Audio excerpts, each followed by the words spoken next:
All that matters is today. Stay present, man. 3.5 hours, do this together, man. It starts with us. It ends with us. Hey, no cheers! On lines, let's go down! This is no ordinary job. That silver and black dip. This is the silver black. It just hits different. This is the Raiders. Got locked in now, laser focus!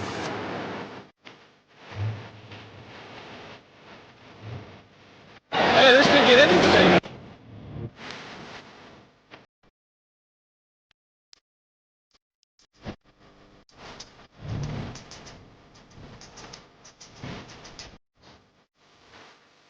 Rise to the brand.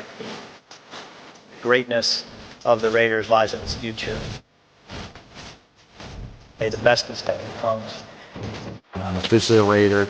I'm excited to be humble and hungry and get to work.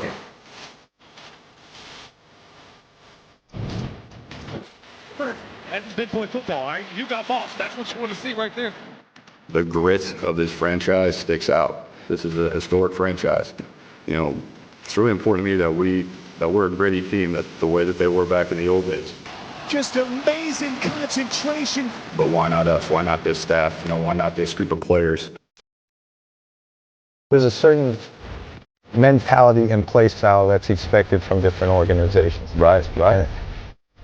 Don't make a play, fellas! Don't make a play! I just want to do my 111. I believe that leadership is earned. It's not given. I feel like I've always been meant to be a Raider. The throw wide open! Let's not start the fight! That first step was transferring and challenging myself, being in an uncomfortable environment. Because when you're uncomfortable, you're able to grow. Good kick.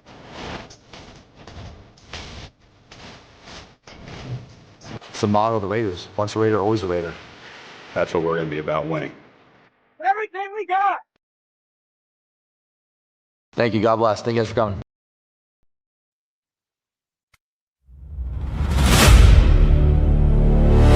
You say you wear the Raiders on your sleeve. You say you bleed silver and black. But when the pressure hits, do you stand your ground or do you run? If you've got what it takes, step into the arena and show us. This is fight or flight with Black the quarterback. Fight or flight.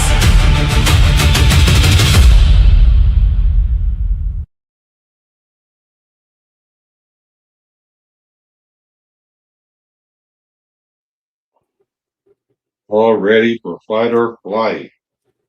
Let's go over the rules. First of all, let's get this started. All right. Rule number 1, you do talk about Fight Club.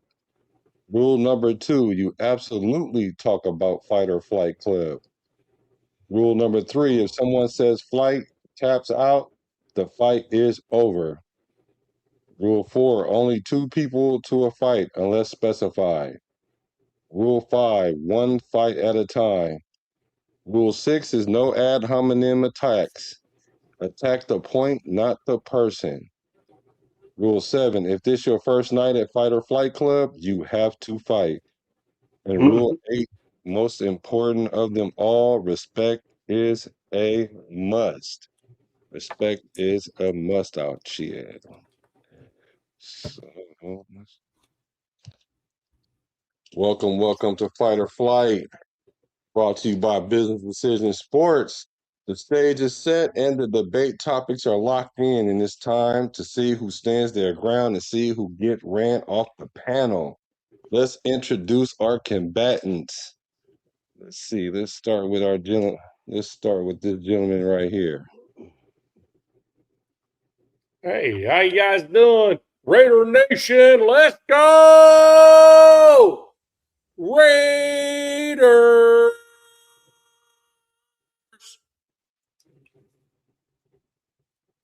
What's up, Nation? This is Chris Raiders from the Cover 3 show as well as the Sunday Morning Building show. Let's fight or flight. Let's do it. Man, I'm ready for this fight or flight. I had such a good time last week, and I'm waiting to go at it again, and maybe I can actually win one this time. So we'll see. We'll see. I don't know. I got some stiff competition again, like I did last week. Pause. Yeah, man. You know we here for the competition, man. Raider Nation, Jason in the building, and you know Mara. You know what I'm saying? She here for it too. Let's go. That's cheating, showing baby girl. What's up, Raider Nation? Appreciate all y'all pulling up. Y'all could be anywhere else, but y'all are here with us. So, man, enjoy the show. I'm sure it'll be a fun one. Raiders. That's heck of funny. He said he cheating because he brought the baby. Welcome, welcome, chat. Welcome, chat. Hey, so this is going to be the structure right here. We're going to have a topic, and then we're going to have an 8-minute round table where everybody, all the gentlemen, talk about the topics. While they're talking about the topics, you guys try to see who you want to see who we want to go into the main battle. Then we'll choose somebody to go into the battle at the matchup. Then there'll be opening statements by each person, 1 minute each. Then there'll be a cross-examination where they'll have 8 minutes to go back and forth. I will explain the rules when we get to that point. I went over the rules with them so they kind of understand them already. So that'll be 8 minutes with just the two combatants. And then after that, they'll have 2 minutes each for their closing statement. And then that's where we'll go to the verdict. The verdict will be 1 vote for the judge, 1 vote for the moderator, myself, and 1 vote by you, the chat. So your votes are pivotal. It's the best 2 out of 3 system. So we're gonna start with our first topic. Let's see here. Let's go with the first topic. Let me see if the chat is awake. Chat, pick a number between 1 and 3. 1 and 3, chat, real quick. 1 and 3. Welcome, you guys. Let's see. Pick a number between 1 and 3. Let's see. 2.6. I see 3, 2.6, right? That is between. Okay, let's go with number 3. Okay. All right. Let's get to the round table. The third question is going to be, okay, Fernando Mendoza, El Capitan, Fernandalorian. the Nandalorian. Let's see. What would you guys give Fernando grade last night? Yeah, let's start there. Let's start there. What grade would you guys give Fernando last night? Yeah, let's start there. Let me get the clock ready. What happened to the clock? Clock disappeared on me. What grade? Yeah, you guys, there you go in the chat. Show us what your grade, what you would give your boy, the Mandalorian.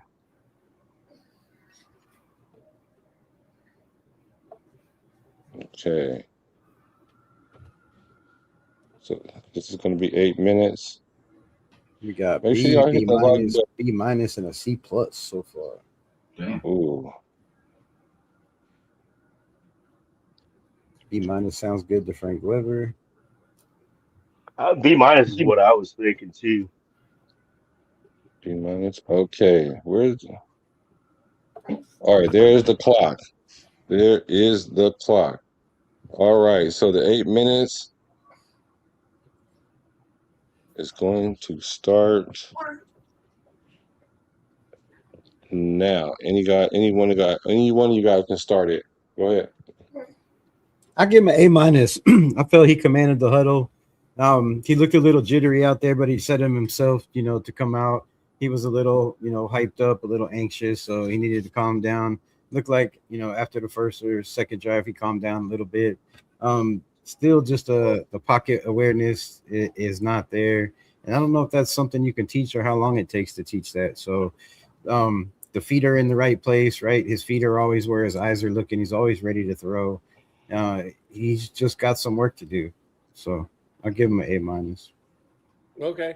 If I can go next, Fernando, what I liked from him was he was jittery, you know what I mean? And had a little bit of problems on his first drive. Don't get me wrong. He was trying to figure it out. The speed was a little bit much for him. Second one, he started to get in a rhythm. And he's a rhythm guy. I mean, even in college, he was a rhythm guy. So I'm pretty happy with how he operated. You know what I mean? So the under center stuff is what I was watching most. When he came out of that under center and that play fake, he sold that thing and blasted one down the middle. That's the stuff I want to see from that dude. And I'm pretty happy with it. Yeah, go ahead, Chris. I'm sorry. Go ahead. Okay. I'm just quick.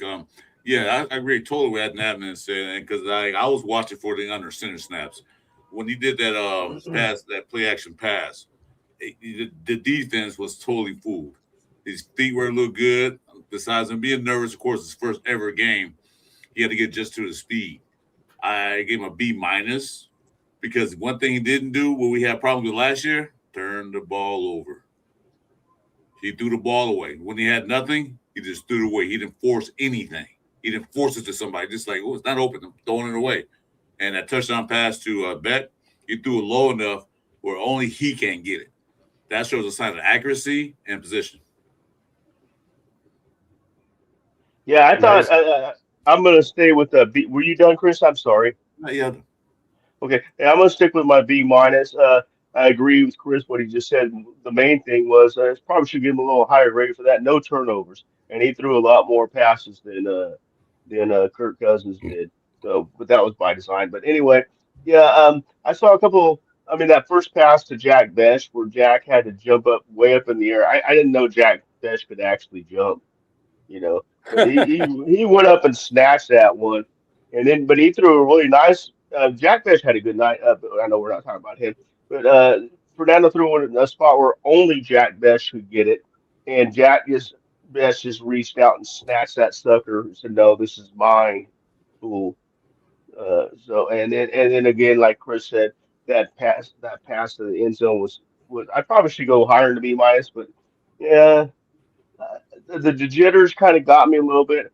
I'm surprised they had him drop back, taking not taking as many. I thought this would be pretty much all under center, but no, there was quite a few, and that weren't under center. So, but yeah, he did, like Nav said, he did really sell that play action when he was playing under center, and that was one of my main concerns about him is playing under center. Not that he could get the ball up from under center, but that his footwork would be okay. All right, that's all I got to say.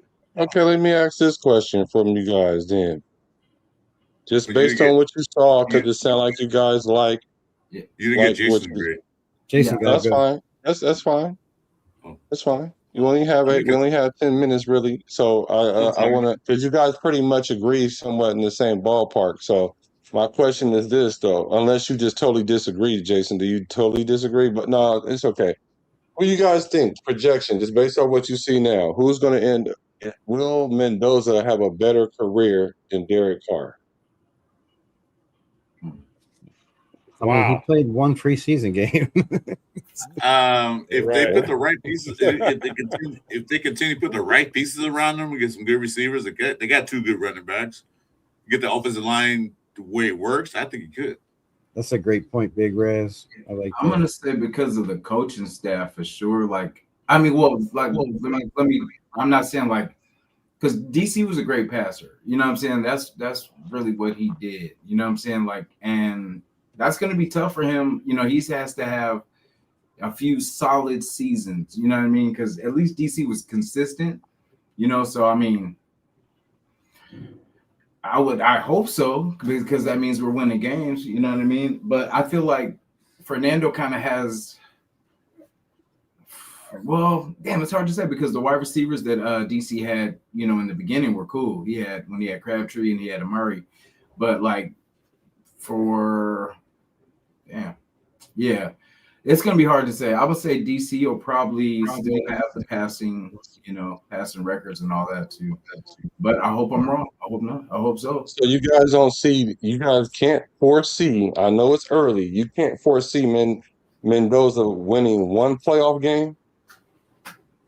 Not off the performance last night. Yeah. Not the current state of the Raiders. No, not this year. You talking about this No, year? I'm talking his whole career. Oh, His whole yeah. career. No. Yeah. Hold on. Whoa. It's just going to take a couple, like I figure like by year 3, we should be making a strong push. Yeah, he can win a playoff in his career if he stays there long enough. Everything works out. Even So I feel like year 2 will be good. Like year 2 will be better. That's why I kind of want him to get year 1 out of the way. You know what I mean? Get your bumps and stuff out this year, and then that way next year you have a clear picture on the player that you want to be. Sure enough. I completely agree with Jason on that. Completely agree.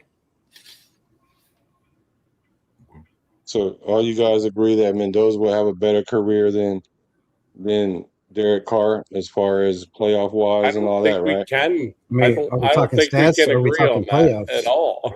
Are we talking win stats or playoffs? Because Derek Carr is pretty much the all-time leader in every category in the Las Vegas Raider history. Yeah, and Will Mendoza had the longevity that Derek Carr did. And he was here 9 years. Will Mendoza be here 9 years? I mean, that's hard to project after one preseason game. Right. Oh, so you guys, there's no way. It's funny that you guys are saying that because so we can't really project anything for a whole year then because no, we cannot. We don't know anything then. Until you see it. But can you project that Mendoza will win us a playoff game? I know people are saying that we'll eventually end up in the playoffs or we'll end up winning the Super Bowl, but we can't foresee if he's going to have a better career. But okay, let's scratch that then. Most quarterbacks are not the only reason teams win playoffs. Most teams make it to the Super Bowl have top 10 defenses. Out of the last 25 years, every team that's made the Super Bowl has a top 10 defense. So you can't tell me that this kid's gonna come in there and win if he has a 25th rated defense like Derek Carr did every single season. Yeah. Or come on, there are no receivers. Like Derek Carr made the receivers on the team better. What did Nelson Aguilar do when he left the Raiders or before he got to the Raiders, right? He had a primetime year. Derek Carr got that man paid. Michael Crabtree, Amari Cooper, what did any of those dudes do after they left DC? So I think DC is highly, highly underrated. And to say that this dude's going to have a better career based off of one preseason game going 10 for 16 and 97 yards and a touchdown, I don't know. I think this talk is way, way premature. Just my opinion. Yeah, I wouldn't just base it on one game, but okay, that's fine. So who had a better career? Agreed. So who had a better career, Derek Carr or Rich Gannon? Because Derek Carr got all the records and all that stuff you guys just said, right? So who had a better career? I would say Derek Carr had a better career. That's no question. He stayed on one team for 9 years. He has way better touchdown to interception ratio than Rich Gannon. Rich Gannon had decent seasons. He had 3 decent years with the Raiders, and that was his whole career. He wasn't very good with the Minnesota Vikings, right? He wasn't good with the Kansas City Chiefs. Derek Carr was solid every single year with the teams he had around him. So I feel like Derek Carr. So let me go around 1 second. Let me go around then. Let me go around the table then. So you're saying that you're saying that Rebel, you're saying that Gannon had a better career or Carr? Huh? I say Carr had a better career-wise. Carr? Okay. So what about you, Sacktown? What wins or playoff wins? I just need the person.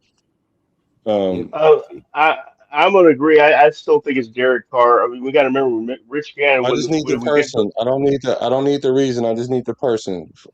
Oh, Derek Carr. Okay. Does anybody think Gannon? I would say yeah. Yes. Okay. So Nav. Okay, chat. That's going to be the question. Who had the better career, Derek Carr or Rich Gannon? And Nav, since this is your first time to Fight or Flight Club, you will battle first. It's going and who was opposing him? Let me see. Mendoza. Okay, so we're gonna go with Nav. And you said who? I'm sorry. Who'd you say again? Who'd you pick? Gannon. Okay, Gannon. Who had Carr? Who chose Carr? I said Carr. I said Carr. I said Carr as well. What But about you, Chris? I said Gannon. Okay. ooh, Yeah, I say Gannon too. Okay. All right. It looks like it's gonna be Nav. And do you guys think Sacktown Mike or should it be Rebel? Sacktown Mike or Rebel? I think I'm gonna go with Sacktown. You went. Did you go first last time, Mike? yes, I did. Yeah, me and Yeah. Jason Downs went first last time. Yeah, I'm gonna go with Rebel first because we had Rebel wait a long time last week, so we're Yeah, no gonna go doubt. first with Rebel and Nav. Love you, Reb. And Love you too. Love you and too. so the first judge is gonna be you, Mike. Okay? Oh, okay. All right. So I You're gotta gonna be the listen then. first judge. I better pay attention then. Okay. Yeah, please do. Please do. Let me see. I gotta change mine with my gentleman here. Okay. All right. Here we go. Opening statement. So, Mike, who are you gonna choose to go first? For the first round, let's let Rebel go first because last time Jason went first and he had more experience. And let's let the guy with the most experience go first. So I'm going to go Rebel first in the first round. Okay. And so in the cross exam, during the cross Rab, you can go first or you can defer. So 1 minute for you, Rebel, and your time. Let's get it. You got 8 seconds. And I your got I got time, 1 minute. yep, 1 minute. Your time starts now. All right. I mean, Rich Gannon's 60.2% career passing completion percentage. Derek Carr 65.1. Derek Carr had his team 11-5 before he broke his leg heading to the playoffs. You know that you can't change the past. But he didn't have Jerry Rice. He didn't have Tim Brown. He didn't have Charles Woodson. he didn't have Charlie Gardner. So I mean, how much time I still got in the clock? Derek Carr played in 175 games. Rich Gannon played in 157. Derek Carr has 41,251 passing yards. Rich Gannon has 28,743. Derek Carr has 257 touchdowns. Rich Gannon has 180. 10 seconds. Derek Carr has 112 interceptions. Rich Gannon has 100 in what 25 less games. Passer rating for their career, Time. Rich Gannon is 92.8 and Rich Gannon is 84.7. Okay, nice. And when your time is up, you can just finish your point, land your point, but don't start a new point. All What's right. I said you Okay. can Hey, when I say time, you can finish your point, but just don't start a new point. gotcha. Okay. Well, I'm All going to right. make it real quick. You I'll have make it real up quick. to minutes. You don't have to use your full minute, but you have up to 1 minute and your time starts now. No, I'm going to make it real quick when it comes to Rich Gannon. Here's the deal. This dude came in, took us to a Super Bowl. Dude won multiple playoff games with the Raiders. Okay? And he was a big reason why. Yeah, maybe he didn't have all those stats. Don't get me wrong. love me some DC. The dude is the all-time leader for the Raiders. Do not get me wrong. But as far as where we went with Rich Gannon and where we went with DC, different. So I'm done. I'll use up his last 17 seconds. Isn't the question who had the better career? And I think my stats prove. Wait. No, we at the cross. You guys gonna have all 8 minutes to do the cross exam right now. I don't think there's 8 minutes left. Okay. I think well, I got plenty. All right. I'm good. Okay, hold on, I got you. If you guys get to a stalemate, then I'll just stop it. But okay, let's get to the.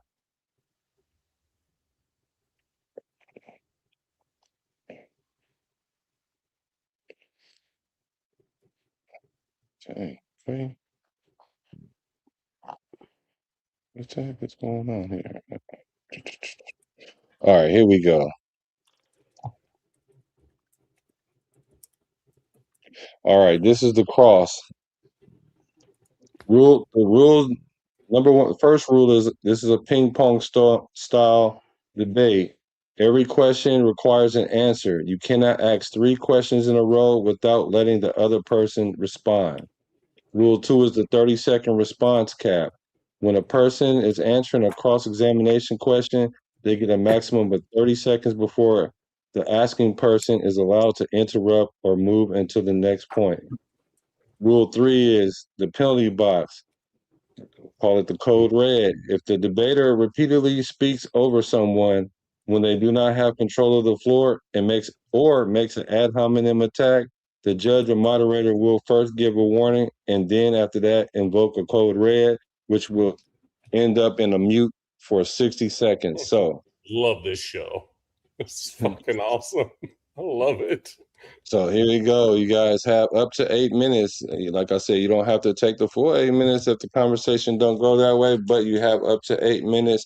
Rebel, you went first with your opening. So Rab, you can either start with a statement or a question, and you guys' time starts now. Here's the thing. I'm not going to argue the stats of who the statistically best quarterback in Raiders history is. But if you say who had the better career with the shield, you know what I mean? That's the thing. It's like, is it with the shield or is it with overall? So my thing is this, I don't care about anything else. The reality is how many playoffs wins did you have? And Rich Gannon pretty much went to the playoffs every season he was with the Raiders. Pretty much. So you can argue it if you want. You can. But I have it right here. So, I mean, you can. But what really matters?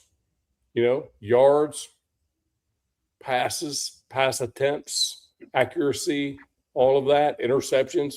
No. To me, it's the one that takes us to a freaking Super Bowl. And Derek didn't ever do that as much as I love him. All right, moving on. I'm good. Rebuttal, Jason? I mean, Rebel?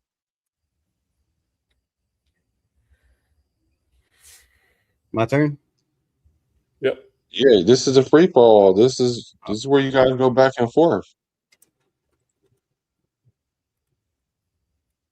I mean, you can look at the stats, you can look at the numbers, but you can also look at, like I said before, where you said great point, Rebel, right? A top 10 defense. Derek Carr never ever had a top 10 defense. He never had a defense ranked above 15.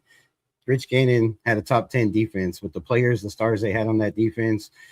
John Gruden as the coach. I mean, DC had a different coach every single year. He had the same coach for 3 years. The only time he was ever good or played good was with the Raiders. So if the question is who had the better career with the Raiders, then, you know, that's a different question. But I thought the question was who had the best career.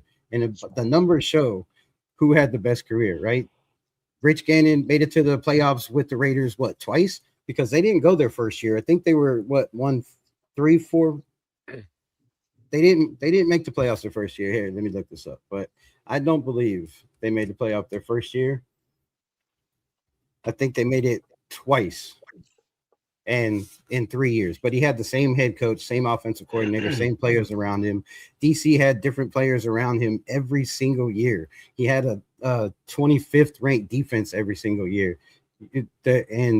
So that, to me, that's totally different, right? If you're judging who had the best career, you got to go by the numbers. And the stats say Derek Carr, who is fourth all time in fourth quarter comebacks in the NFL, I think is a way better stat than Rich Gannon's playoffs, to me. So yes, it is about the Shield and it is about just win baby. So if the question was, who had the best, the best career with the Raiders, or who has the most wins or playoff wins for the Raiders? Yes, it's definitely Rich Gannon. But stat-wise, career-wise, it's got to be DC for me.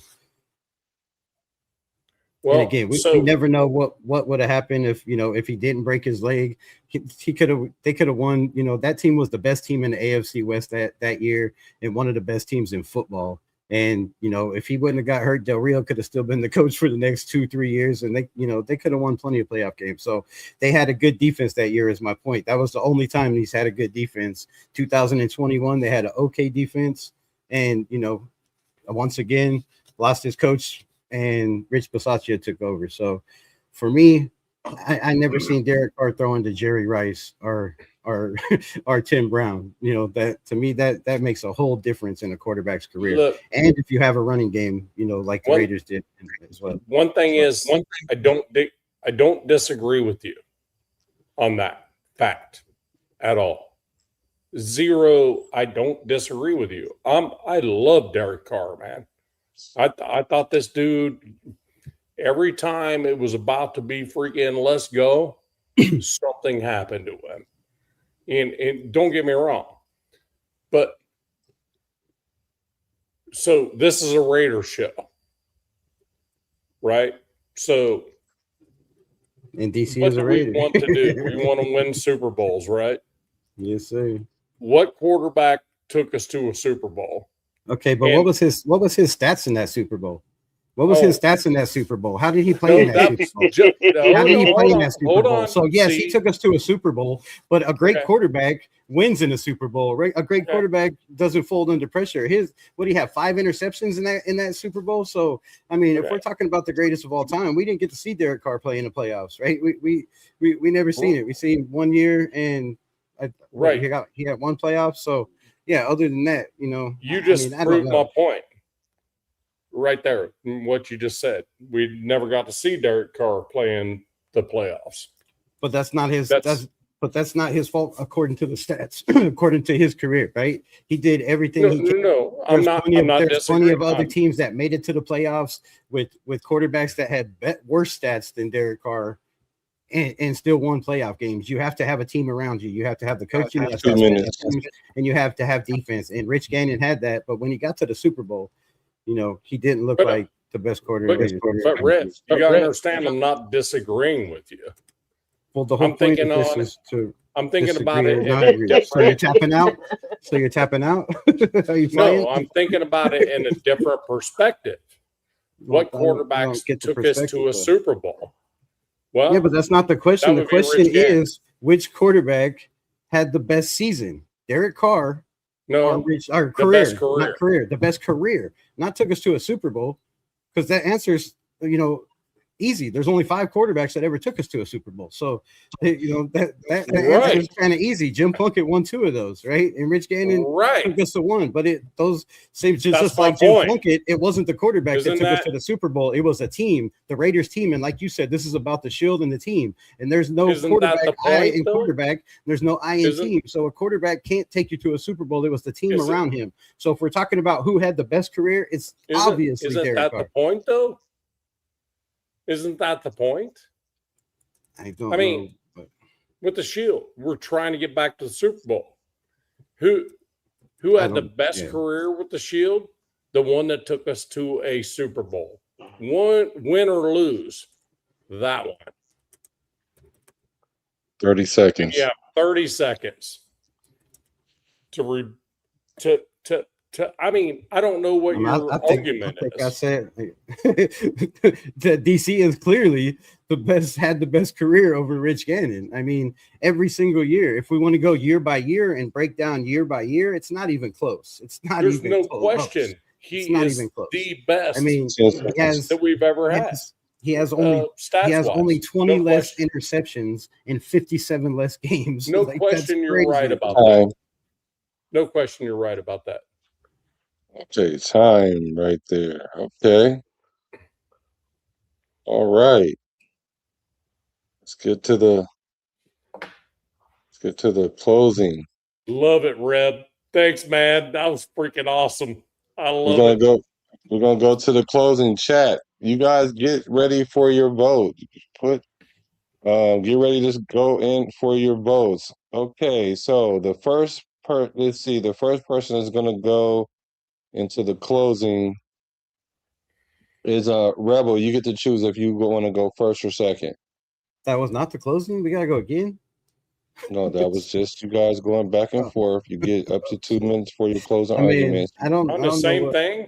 Do you want to go? That's what I'm saying. You just get to make your final statement. You don't have to. You can defer your 2 minutes if you want to. You don't have to. Yeah, I mean, I think I proved my point. It's obvious who had the better Okay, career. so are you deferring it? You don't have. No, I'm You're gonna talking. You defer said I it, have no. 2 minutes. My Okay. time's ticking, right? Okay. Well. Okay. Hold on. So I was just asking you. Do you want to go first, or do you want to let him go first and you I go went last? first. He went first, isn't it? I mean, I just assumed it was my turn. I don't know. I'm just But asking you. You want to have go the first, choice. Nav man? Okay. So we're gonna let I'm Nav good. Man go Either first. way. Hold on. So here's a All right. question I would like for you. Here's a question I would like for you to address in your 2 minutes too. It says, let's see. DC had the better career. Gannon had the better team. So in your 2 minutes, you can address that and also just make your final point. What you have up to 2 minutes. You have up to 2 minutes, and your time starts now. Yeah.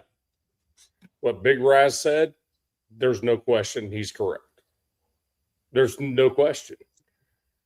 Gannon had a way better team. I mean, we're talking Jerry Rice, Jerry Porter, freaking Timmy Brown, man, my boy. You know what I mean? Freaking just freaking killing it. Best team in the NFL, no question. Had the freaking best offensive line in the NFL, no question. DC never had that. However, I gauge great quarterbacks on the ones that go to Super Bowls. DC, I should have, but everything seemed to stack against him. And he got hurt in the moment where I thought that it was going to happen. So that's why I say Rich Gannon. I mean, put us in the Super Bowl. So just saying. Better career, Rich Gannon. For the Raiders. Done. All right. Yeah, it's obvious. Gannon absolutely had Let the better team. me start the clock for you, bro. 1 second. Let's start the clock for you. Also, I have a statement for you to address as well from the chat. And your statement is, but Rich Gannon was the league MVP. How does that factor into your thought process? Your 2 minutes starts now.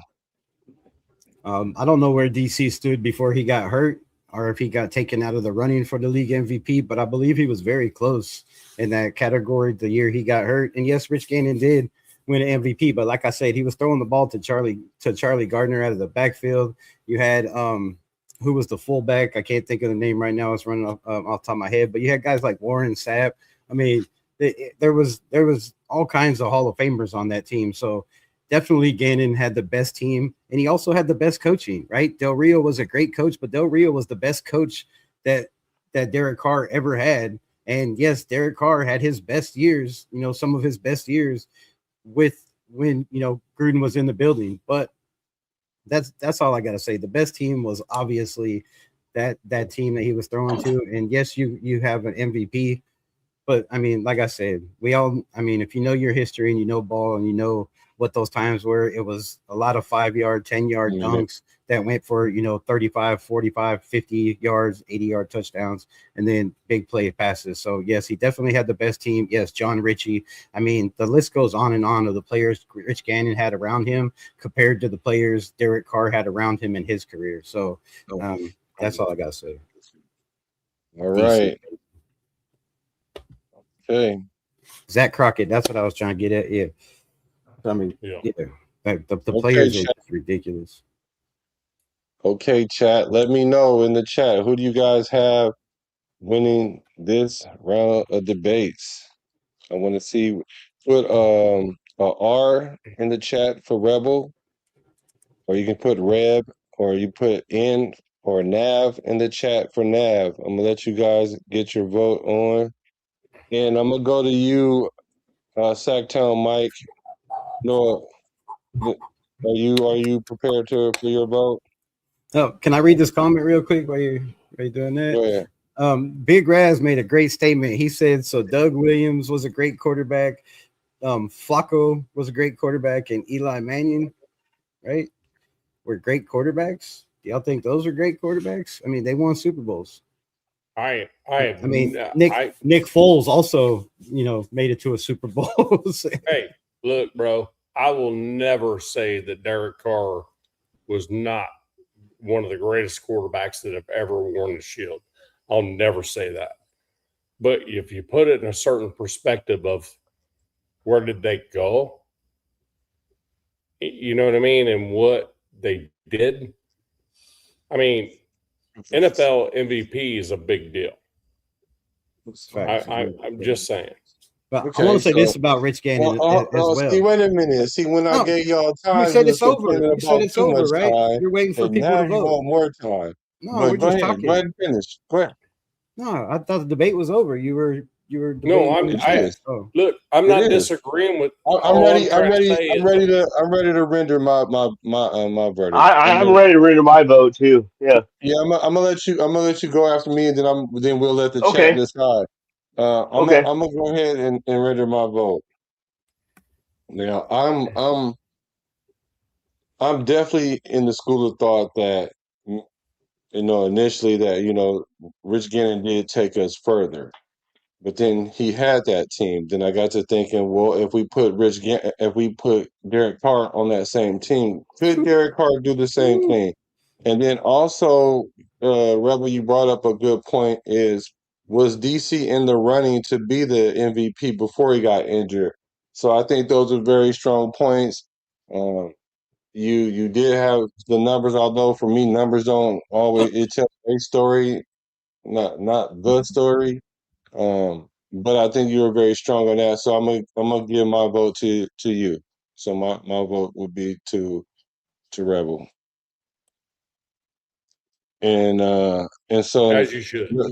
And your vote is you can go now, Mike. Okay. Both. I think first of all, I want to say they both did a good job debating their points. I will say that. But I think the question was who had the best career. What did Rich Gannon do with the Chiefs? Not a damn thing. I mean, he had a couple good years with the Raiders. That's not a good career. That's a good couple years with the Raiders. And the question, if he would have said who had the best career with the Raiders, then I can more agree to what Nav was saying. But That and is I the do think, question, though. right, that was the question was career, who had the best career, and With so the Raiders. and he had 9 years, so he played longer and played more. As far as his broken ankle, I was at that game when that happened.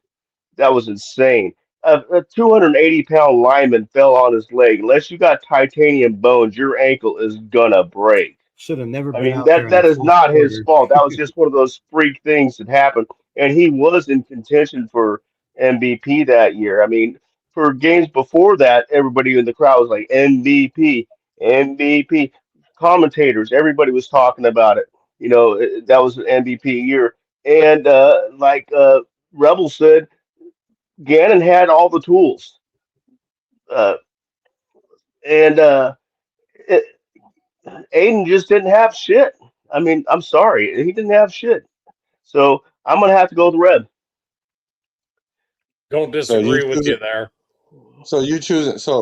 So just so we are clear, we're talking about the career with the Raiders. I wasn't talking about with no one else. This is a Raider podcast. We're talking about with the Raiders, but Oh, I I thought the guess question. I I thought you guess said the I question guess was I guess who I had the guess best career. I guess it has to be That finite was to every word now, because what was the but question? okay, but we'll go. So that was the question for me, was who had the better career as a Raider, but I guess I should have said as a Raider, but. So Well, if it was okay, as a Raider, I would have to go with Navman.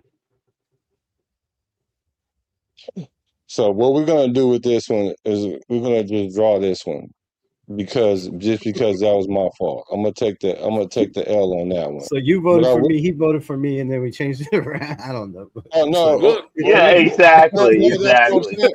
That's the reason why. but after he That's the made reason his why vote, you're like, wait, but it is with the we'll Raiders and keep changed we'll and, keep the and question. We'll keep the question the as the way he goalposts originally again. took it. He originally took the question as career, so we'll take it as career since it was my okay. fault. So Then so then you my won, you got 2 points, and then it looked like the chat did choose Nav, so it's 2 points to one. And Rebel, you do win this first round. Okay, so it's over. Can I Okay. make my statement now, please? Can I say what I want to say? All right, so appreciate it. I mean, it's obvious who had the better career, but if you want to go, the other way, that's a whole nother debate. We'll have to have that debate on another question. I'm sure everybody's opinion might be a little different. But however, I do want to say this about Rich Gannon. I feel like Rich Gannon kind of got the AOC treatment, right?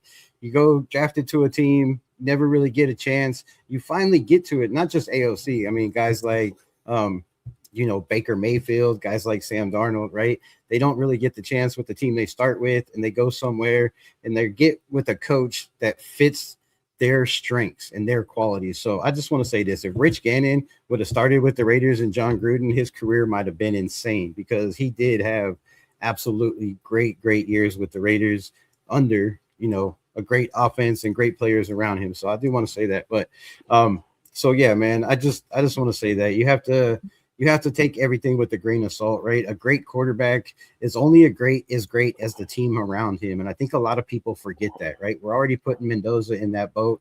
We throw names like Joe Burrow in that boat, right? I mean, what has Joe Burrow done since the second year when he went to the Super Bowl, right? The team around him fell off. They couldn't afford to bring in the guys because they're paying two overpriced not overpriced, but two enormously high priced wide receivers and a quarterback, and that's most of your salary. So quarterbacks are only as great as the play caller that knows their system, that is willing to ask the quarterback, hey, what are your strengths? What do you like to run, right? What are your favorite plays? Where do you excel? And if OCs and quarterback coaches and coaches don't take the time to do that with the quarterback, you don't really give them the chance. So I just wanted to say that. But yeah, without a doubt, it is DC. I mean, the man was lights out, and I've seen somebody in the chat say, he had weapons around him. Yes, he did have weapons around him later in his career.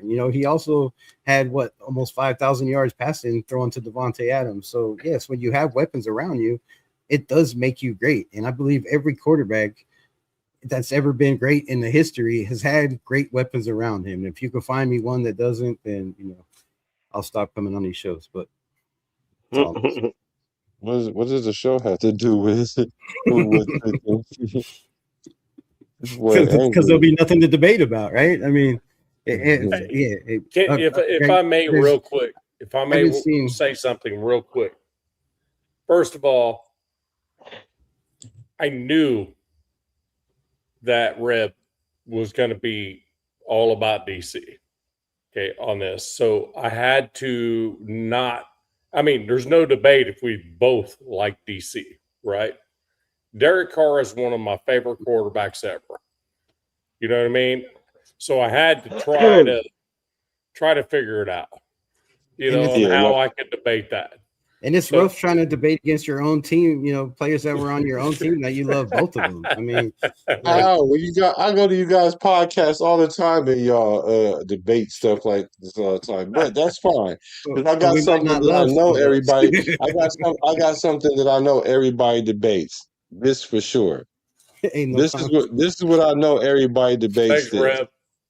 Love you, Everybody bro. debates this. So my question to you, Reb, do you want to be the judge for the next round? Is it Sure, so I'll be the judge. It would have been a better debate if you had Jamarcus Russell in there, man. So, you know. everybody would have killed Jamarcus Russell. Oh, All right, here we he go. didn't get a fair shake. Here we go. Let's go with this one. The Chiefs did recover the backwards. We're gonna have fun with this one. We talked about this one last week. Yo. Let's pull it up. Let's play it. Play it. Here we go. This is the AOC fumble against Kansas City. Oh boy. Mm-hmm. It was Parnham. Parham tapped him. Okay, wait. Okay, wait. Okay, wait. Okay, wait. Okay, wait. Okay, wait. Okay, wait. Hands on Parnham. So Jay, so you know, Rebel, you are a judge, so you stay out of this. Oh, okay, fine. I'll turn my mic off that way. You'll see my lips moving, but y'all won't hear me. Okay, you guys, all you guys are back into the round table. You have 8 minutes. You guys start now. That was Parnam, man. Like No, Parnam, I think Parnam was looking at the clock and he was trying to get what's his name to hurry up, but AFC was still looking at the sideline.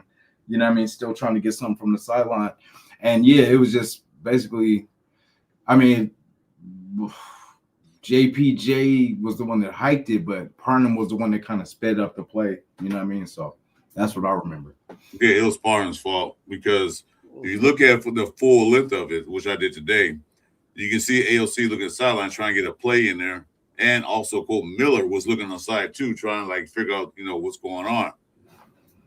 Usually when one of the guards, either left or right guard, is next to, of course, next to the center, and then on a silent count, especially in a shotgun in a loud stadium, it's a silent count.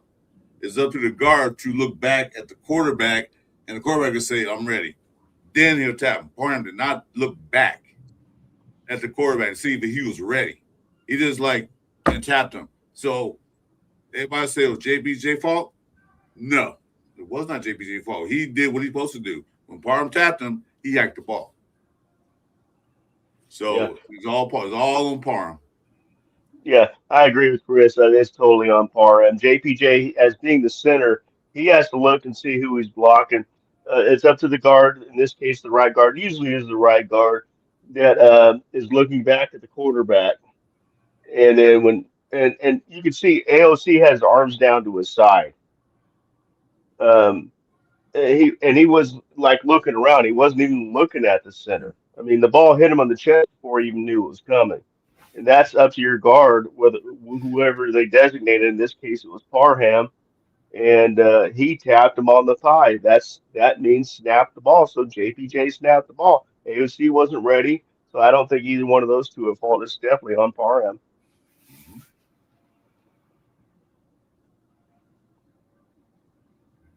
So everyone's saying Parham? Is that what you guys saying? Yeah, I'm saying Parham all the way. Also, even the announcer Okay. said Parham. So Okay, that's fine. That you guys. That's interesting. So let's take a look at this then. And so what ends up happening is he's clapping his hands, and the right guard, who is the one who signals to the center for the snap in the silent count, he interprets that as Aiden O'Connell calling for the snap. So he taps the center, which is the signal that the center needs to snap the ball. So the center snaps the ball. The problem is that the wide receivers, especially the one that's important is the one over here, but both wide receivers are not set at the snap. So that results in a penalty. You can see what I was talking about earlier, him clapping his hands to try to get everyone to get set. There he is, clapping his hands, saying, let's go, let's go, let's go. And you can actually hear it on the broadcast view, which, like I said, we're going to check into in a minute. Now, O'Connell, after clapping his hands, is looking around. He's first looking at this receiver, and then I told you on the other view that he looks over at that receiver. And this is where he's looking. And you can see the guard right here. He heard the clapping of the hands. He thought that means let's snap the ball, so he taps the center. That's the center's signal in the silent count, so he snaps the ball. O'Connell is not looking. He's looking over at his receiver, who's still not set. So the ball hits him on the shoulder and comes down. He tries. No. And so what ends up happening is he's clapping his. So what happens is play clock was going down because they got the play in late. The play came in late. Aiden starts clapping, but Parham hears him clapping, and he taps JPJ. AOC is looking at the wide receivers. The wide receivers have not got to their position. They have to be set for a full second. They both never lined up before the ball was snapped, and the ball was snapped.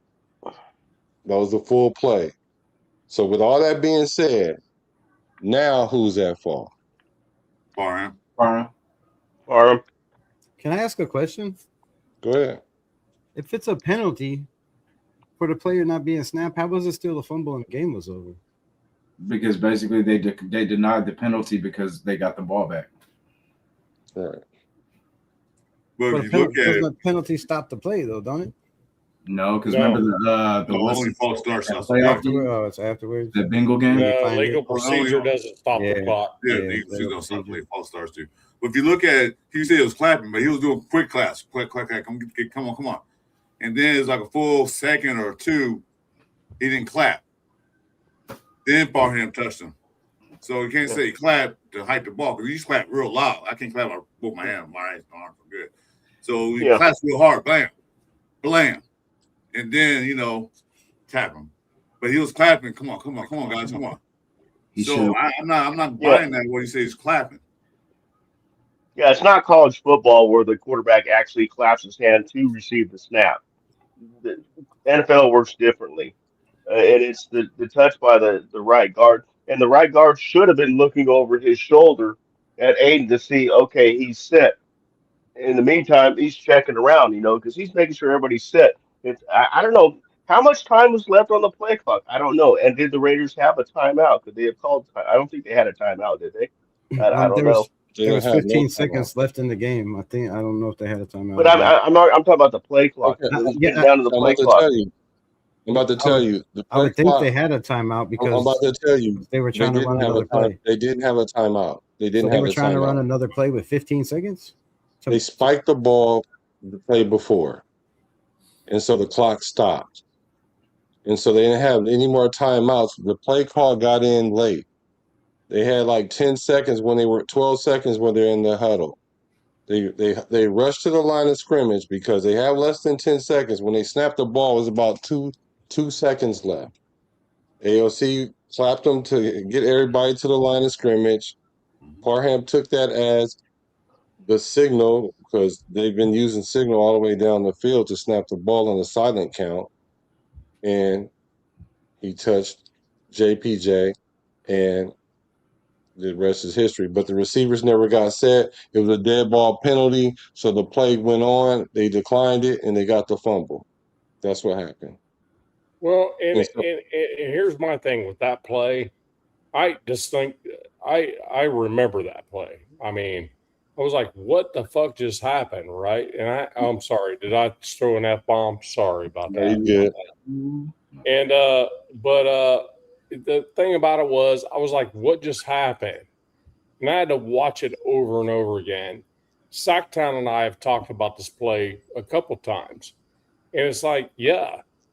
So when you go in a hurry up like that, the center is counting on the guard to look down the line and make sure everybody's set before he hikes the ball. You know, and Parham is at fault on this one. There's no question in my mind. Well, it's up to the quarterback to make sure everybody's set. That's why he was clapping his hands real fast. That's why he was clapping, get set, get set. He was pointing, get set, get set. And then he was waiting for him to get set. Then he's going to clap his hand real quick, you know, for the Parham supposed to be looking at the quarterback all the way, not just getting set up. He should have been looking at the quarterback all the way, waiting for the quarterback to say, I'm ready. He wasn't that. He put his head in the ground. So everybody's saying the same thing?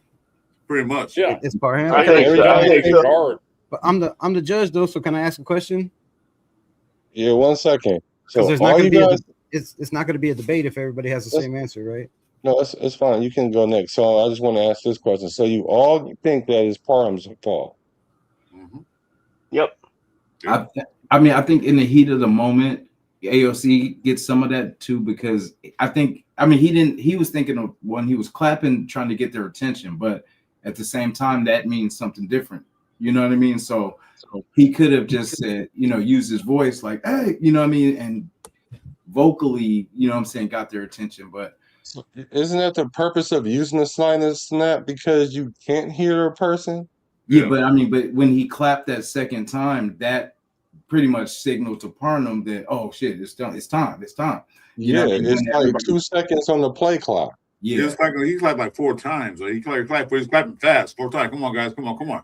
And as you see, the wide receivers were still moving. Like they were still moving when he was still trying to, you know what I mean? So Rebel, go ahead, ask your question.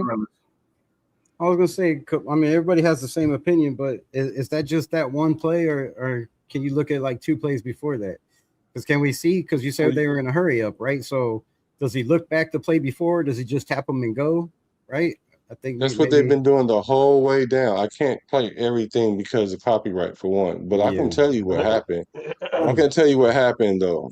Well, I mean, I watched it over and over again too, and I watched the other plays. I lost the debate. I lost the debate last week over this because everybody thought it was AOC, but now that it clearly looks like it was Parham. I wish I was debating this because it's that's neither here nor there. But I'm the judge, so you can debate and you can be in the next against somebody, I guess. Yeah, that's cool. It's cool, but no, this is essentially what happened. I mean, if you guys are, if everybody's deadlocked that this is Parham, we'll just leave it at that.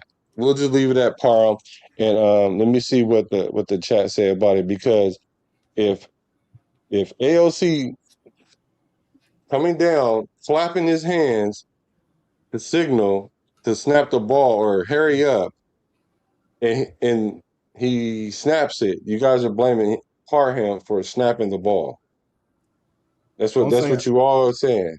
Well, last week when we were talking about it, it was because Parham looked back and AOC lifted his leg, but that doesn't seem to be the case. I didn't see no leg lifted, right? Yeah, so, I mean, that was the talk last week. Right. So he didn't even look back. Yeah, because I believe that's how he usually snaps the ball. Is, you know, he claps and then he lifts his leg or whatever. But that a clap or 2 claps is different than this, you know what I mean? And you got let's go as this offensive, as an offensive lineman, you got to be aware that, come on, this dude, he's saying get ready because he knows. So let me ask you guys something. And how with 2 seconds. So let me ask you this, because you're not debating it. So let me ask you this. So with 2 seconds on the play clock, and the receiver's not even lined up yet, and they have to be set for 1 second, it's still Parham's fault? If you guys are saying it's Parham's fault, we'll deadlock that. It wasn't 2 seconds though. That's the thing. Not when they started. No, it was 2 seconds. Let me go find the play now, because I'm telling you, it was 2 seconds left on the play clock. There was 2 seconds when he snapped the ball. Receivers there wasn't 2 seconds when they came back to the line because they were in a hurry. And the receivers weren't even lined up yet, so they have to stand there. Maybe the receivers are the problem. Yeah, I was gonna say, and if the receivers. But let me can I ask you a question, Black, as the quarterback? As a quarterback, is it not your job to make sure everybody is set with the center before you signal for the clap? Yes. Okay, so nobody was set though, right? Yeah. I mean, so why would he have been signaling for a snap though? He wasn't signaling first half. He was going, "Hey, come on, everybody, let's get going." It's That's not. what I'm saying. We You're we in a don't hurry up we don't. offense. So You're hold on. If you're you're asking me the question, I'm just answer the question. Okay, let's say you did. he You looked at the play clock, that's what I'm saying. and he's looking at the play clock, and the play clock is winding down because if you don't get the ball snapped, it's going to be a delayed game. So he's like, "Hurry up, guys, hurry up!"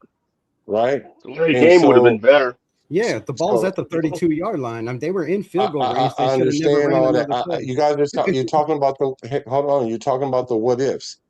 I get that, but I'm just telling you what he did. So he's snapping, he's clapping, telling everybody to hurry up. Now, all the way down the field, he lifts his leg to have them snap the ball, right? So that's where the discrepancy is there because he was clapping his hands versus lifting his leg on that play. Parham started clapping. I don't know if he saw the play clock or not, but he snapped the ball. It was only a couple seconds left. The receivers didn't get set.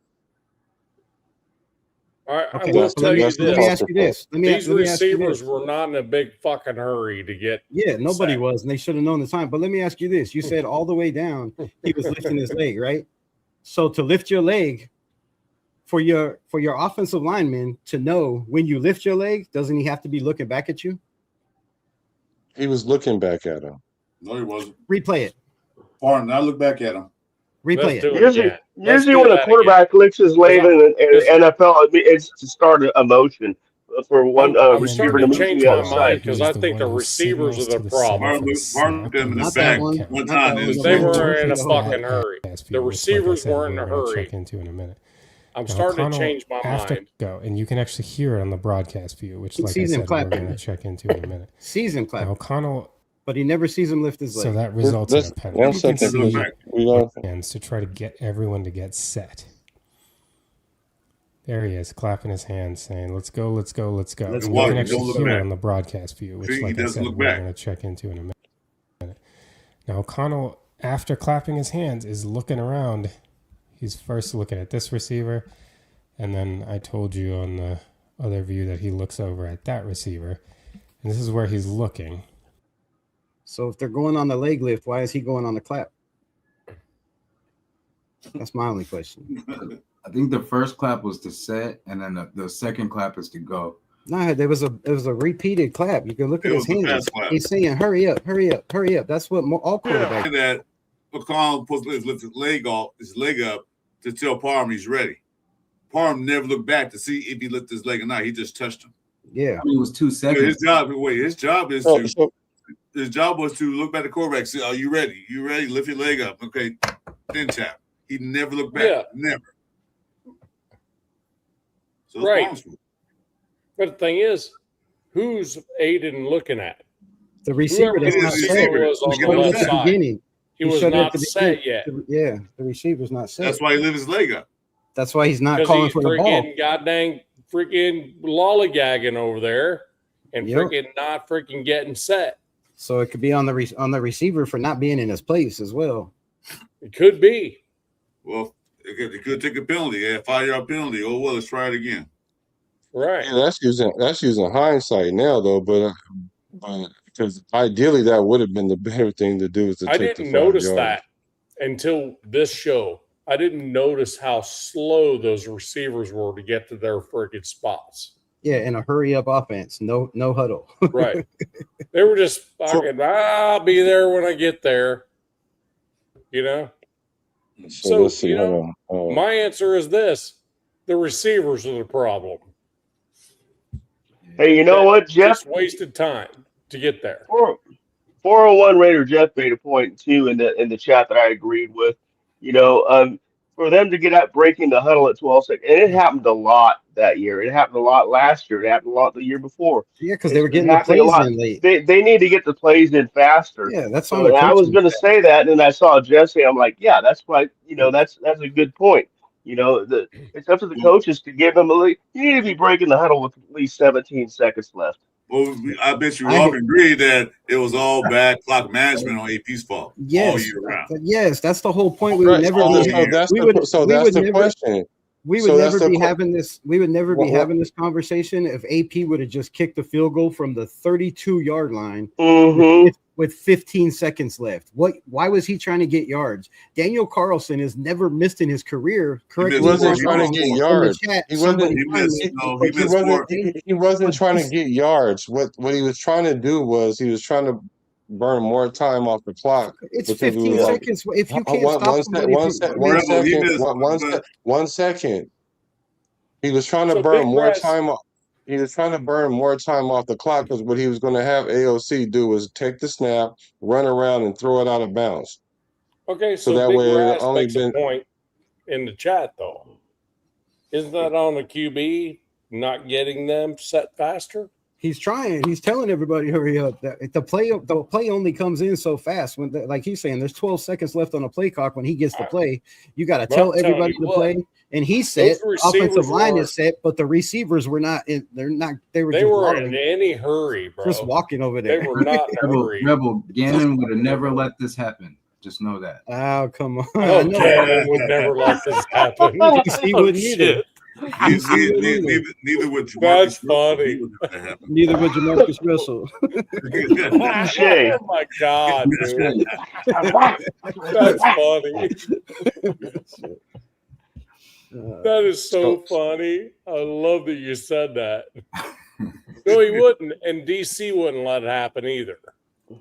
Yeah, but So I mean, I don't think any quarterback could have stopped it. I mean, it's clearly that whether he was clapping to speed everybody up. Parham never looked back, and like I said, it's because of copyright. But if you could see the plays before and how they were in the same hurry up offense, you would see how the ball was snapped. It's Dylan Parham looking back the whole time, waiting for a leg to lift, and then as soon as that leg is lifted, he turns around and taps the quarterback. I watched it. I watched the when they got down to that point. If you look at the two plays before, and if you could just look at that whole drive, they were in a hurry up. They were trying to move the clock. They were down 2 points. They had 15 seconds left on the clock on the 32-yard line, and the coach made a horrible call. You kick the field goal. You kick the damn field goal, or you take a penalty and you move back 5 yards, and you start the clock or whatever, but. It just makes no sense to even try to get extra yardage. Everything that AP said.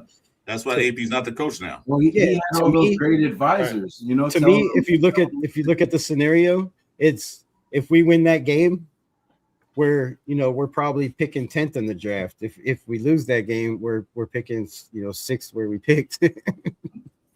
So I guess what it comes down to is what Black was asking is who's at fault. Was it too severe? I know Carlson missed a couple of field goals in that game, so I don't think AP was confident he'll make another one because he didn't miss some field goals. So it was two. Make two. Yeah, he missed two. 2 or 3 in that game. I thought he missed like 3. But I think they were both, weren't they from like 50 yards or something? Not 30. I mean 35. I don't think he's ever missed in his career. Well, from there, I think one got blocked. No, but see, from there it would have been a 50 yards. Yeah, one got 32. blocked. Oh yeah, 32. So 50. Yeah, I mean, so you probably won't get another trying to get a couple more yards. Right. Carlson missed 2 field goals in that game. Yeah. Right. Thanks to this play, we'll never I know. think he missed 2 for sure. I think. Well, if this play would have worked out, we probably would have got Genty. So there it is. Yeah, but they should have kicked. This play should have just been the kick because this one's got a lot of drama. There's a lot of drama going on in this play. I mean, it's like nobody's right in any of these scenarios. The coach isn't right. The quarterback's not right. The receivers weren't in any freaking hurry. So, I mean, there's a lot of blame to go around on this one. I agree. And the funny thing is that JPJ in the press conference said it was all my fault. I should have never snapped the ball. Dylan Parham said it was all my fault. I should have made sure the quarterback was ready. And Aiden O'Connell said it was absolutely all my fault. So three of them. Fault was it? Right. All 3 of them took the blame for it. All 3 of them said it was my fault. Whose fault was that? Mark Davis' fault. It was AOC for not falling on that damn ball. Mark Davis' fault. Let's start from the top. Because you can see JPJ's reaction, and also there was somebody I heard some things about it also saying that that they thought there was a false start signal from the sideline. That's what JPJ was yelling. You see him looking over there as well. Like, I don't know, but somebody was saying that they thought there was a false start signaled on the sideline. That's why JPJ and Aiden O'Connell looked over that way. And I mean, but it wasn't a false start because it was a dead ball penalty. Yeah, two receivers wasn't set. Oh, look, you look at Colton Miller, he's already rolling back. And so is who is that? CJ Glade's got a big jump. A big jump. And Max Crosby, you can watch the Max Crosby video. Max Crosby said the same thing. He said, I didn't see it, but I heard that there was a signal for a false start before the receiver got set or before the ball was snapped. We were cooking on that drive too. That's the crazy part. We were cooking and then that shit happened. AOC had 340 yards and 2 touchdowns in that game. He outplayed Mahomes in that game. But the funny thing about that was it's funny now how the referees got together for a few minutes to make the call. It's like, why you take so long to make this call? And this was a game that Kansas City needed to win to get to the playoffs. It should have just I mean it was definitely an illegal shift. It wasn't a false start. It wasn't a false start because they was never set. It can't be false start if they was never set. So it's an illegal shift. It's not a false start. The false start and illegal shift have similar motions from the referee as well. So which keeps the play alive. And which keeps the play alive. Exactly. Oh, Jack Kennan saying it's Geno's fault. Probably. I'm blaming on Geno too. You know what? This all agreed to agree. Blame Geno for he that. wanted to come here this year, so let's blame Geno. Blame Geno. All right, here I'm about to play this right here. Hold on. Let's just blame Geno. Yeah. And I can't wait till we play the Jets. I can't wait. I can't wait to play real football when it counts. I'll tell you what. Geno is going to get smashed by Max Crosby. I mean, there's no question in my mind that's going to happen. And you can see the guard right here. He heard the clapping of the hands. He thought that means are not set. But this dude's saying it's on Parham too, isn't he? Yeah. Well, receivers, and he's kind of saying receivers. He was good, but no, it wasn't set. Neither one of them were. No, he's pointing at the ref, saying, "Hey, am I good?" See what I mean? And you can even see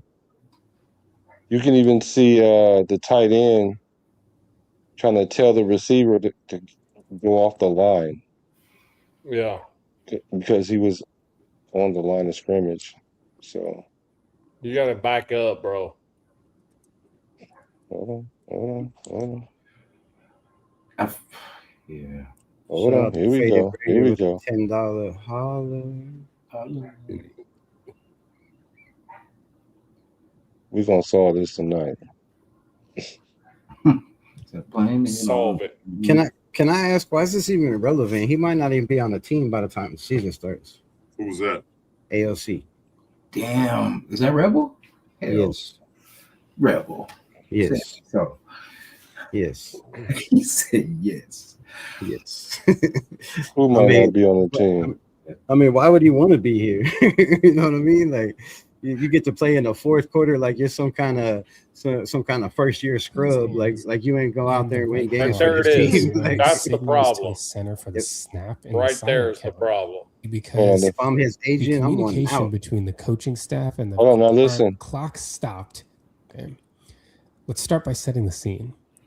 The Raiders had a 2nd and 3 at the Chiefs' 32-yard line, and they spiked the ball with 16 seconds left on the clock. So here we are, clock stopped, full play clock, and the Raiders appear to take a while to get their play in, and we'll see this on the broadcast view a little bit later in this video.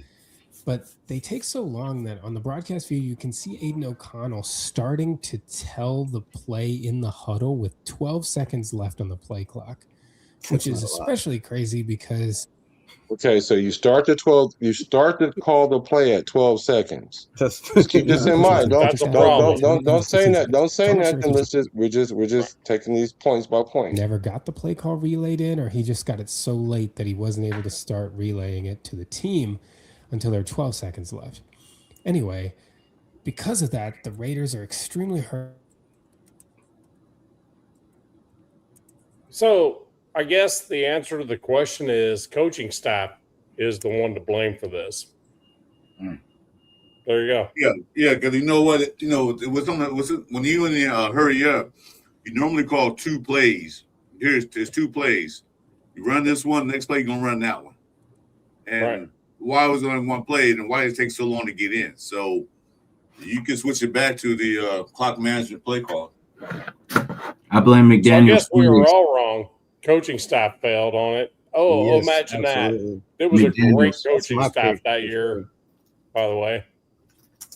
Yeah. McDaniel's old plays. I blame him. Fucking sorry. I just threw an F-bomb again. Damn it. He said we about to fail Kurt too. No, I don't think so. Are we froze? No. No, I think Black's just kind of setting up the next set. Yeah, that's true what Severe said. The headset communication goes off at 15 seconds. But what you do, if you're a smart coach and know a clock manage, okay. Is anybody there? Plays. Yeah. Here's 2 plays. No, on screen. Here's 2 plays. Yeah. At least 2. Yeah, 2. Yeah. At least 2. A comfortable play. A play that they know, run like, Hey, like, chat, am I the only? No, I can hear you, Mike. The It was not on screen right now. that's us standing. Where'd everybody go? That's Did us. everybody see everybody? Just not me. Do I need to kick myself out of the show and come back in? I That's don't know what's going on There's right now. nobody on the screen, Mike. They got me behind the cage on the right side. You see me? Oh, the screen is frozen. Okay, I didn't know if it was just me. He said, "Is he just AOC just I got see you?" the counter's still going up. I wish. That'd be nice. You can't see anyone faded. I hear everyone, but see, I don't hear anybody, and I don't see anybody. I guess YouTube says you guys faded Raider, you're faded, so typically you can't see anyone. YouTube said, I'm tired of y'all talking about AOC like y'all infatuated with him over and over again. Yeah. Black has an AOC topic every night. Man, look what you all did, man. Y'all froze YouTube. No, GTM, I'm just asking. They're tired of the AOC. AOC been viral for days. Just ask the question. Yeah, ALC is trending now. Severe says that looks like a scene from an Arkham Batman game. Nice. You know, he's right. It does kind of look like one of those. That's what I see faded. Okay, as long as it's not just me, I'll sit here and wait. The blood's in the middle. Let's do it. So I guess I win that argument, right? Anyone? I think I won that one. I won. Hey, we all said the same thing. We all, I think I won. I got that. Everybody taps out. I think we're good. I think all of us, we kind of know where we're at, man. It ain't a win-lose thing for us. And the thing is, I knew Reb was definitely on the DC train. So I'm like, there's no freaking way. I have to make a case for Gannon. There's no way it would be smart for all of us to be on DC. Okay, they both had Gruden. So who would you say if Gruden had to pick, if you could have any quarterback, I'm pretty sure he would pick Gannon. He loves Gannon. You know what I mean? Like, oh yeah. I can't see Gruden picking DC over Gannon. I definitely can't. Well, Severe. The thing is, if I said Derek Carr, then there would be no debate. You know what I mean? Can I bring up the topic? That's Gannon too, so it would have been one. I want to know y'all's topic on this. I don't. Where was Drew Allard drafted? Wasn't it like fifth, fourth, fifth, sixth round? Yeah, Like, that dude. That dude. did Hey, you see the Candy. game? Did you How see you the doing, game girl? he had today? I Hey, mean, killed it on 10, He had a hell preseason. of a 10 game. for Yes. 13, 153 yards with 3 tutties. Yeah, he had a good game. I mean, Playing against the twos and threes. Yeah, he had a good game.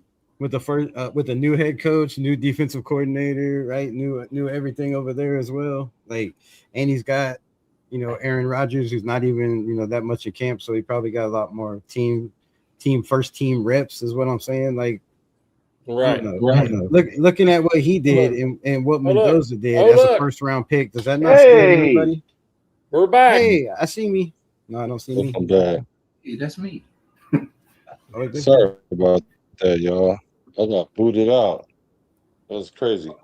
That's I thought I maybe thought I because I was accidentally playing that booted video. myself out. That's what I normally do. I mean, how's the host get booted off and we're still here? Free black. So we're just I know, talking right? shit the entire time about you, bro. All right, so I guess what we decided is Parham was the reason for all this, right? That's what we said. That's what we determined. The quality control coach. Deuce Deuce Gruden. I think Deuce Gruden. Deuce is okay. I think we all agree coaching was the problem. Yeah. On the entire thing. I think that's been a problem for many moons. Right. But I mean, if you don't have 2 plays in your pocket, at least 2 plays in your pocket in a friggin' let's go, then you know what I mean? That type of shit. You know what I mean? It's like the coaching should have had 2 plays in their pocket. It's like you go, why in the hell was freaking Aiden at shotgun? We're gone again. Yeah. You know? Because he was gonna throw the ball away. But let's go to another question then, because we already beat that one up ad litem. You guys, we did. You guys determined that was Parham. I see that kind of different. I think it was the coach's fault for one. For one, it's the coach's fault because they got the play in so late because AP trying to do something unconventional like run around and throw the ball away to kill seconds. I think we should have just kicked the field goal from right there. Personally, I just think that's what we should have did. Yeah, but they got the play in late, and then ultimately it's the quarterback's fault. I mean, it's the quarterback's responsibility to make everybody line up. I get that he was clapping, but that's his fault that they was misinterpreted as the snap because, I mean, they're running up the clock, they're running against the clock. The lineman sees the play clock ahead of them. I'm assuming that he sees the play clock. They already know that they're against the clock. I don't know, but ultimately, I don't think it was Parham's fault. I think it was the coaching's fault. But that's just me. So if you guys want to tell how you feel about it, I'll give each one of you guys a minute to go ahead and just summarize what you guys felt like whose fault it was. I mean, I think we pretty much beat that one to death. Yeah, pretty much. If anybody else wants to if go, you haven't had a chance, if you don't want to speak, you don't have to speak. What you was going to say, Jason? Basically, so the coaching staff because look how many people we blamed on that when we asked who's to blame. Now, if he had to let the kicker kick, it would have just been the kicker's fault for missing the kick. It would have just been a simple, you know what I mean? But at least he would have given him a chance to, we never know what would have happened. I feel like he should have kicked it. I mean, yeah, he missed those 2 kicks earlier in the game, but at that time, I would have trusted Carlson to redeem him. I would have gave him the chance to redeem himself, and if he made it, cool. We forget about the 2 you missed because we won. But you know what I mean? We didn't. So. Oh, shoot. Never mind. Yeah, AG fan. Agreed. Did you hear that? I didn't hear him.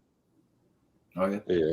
Yeah. G fam, I appreciate your comments.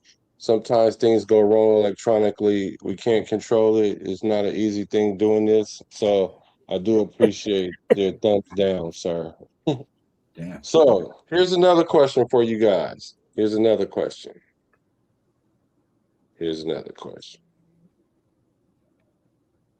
My last question, dudes. I'm on the East Coast, man. My last question. Yeah, this is the last question. We're gonna get 3. Okay. Wait. So this is so how confident are you that Kirk Cousins going to keep Mendoza on the bench?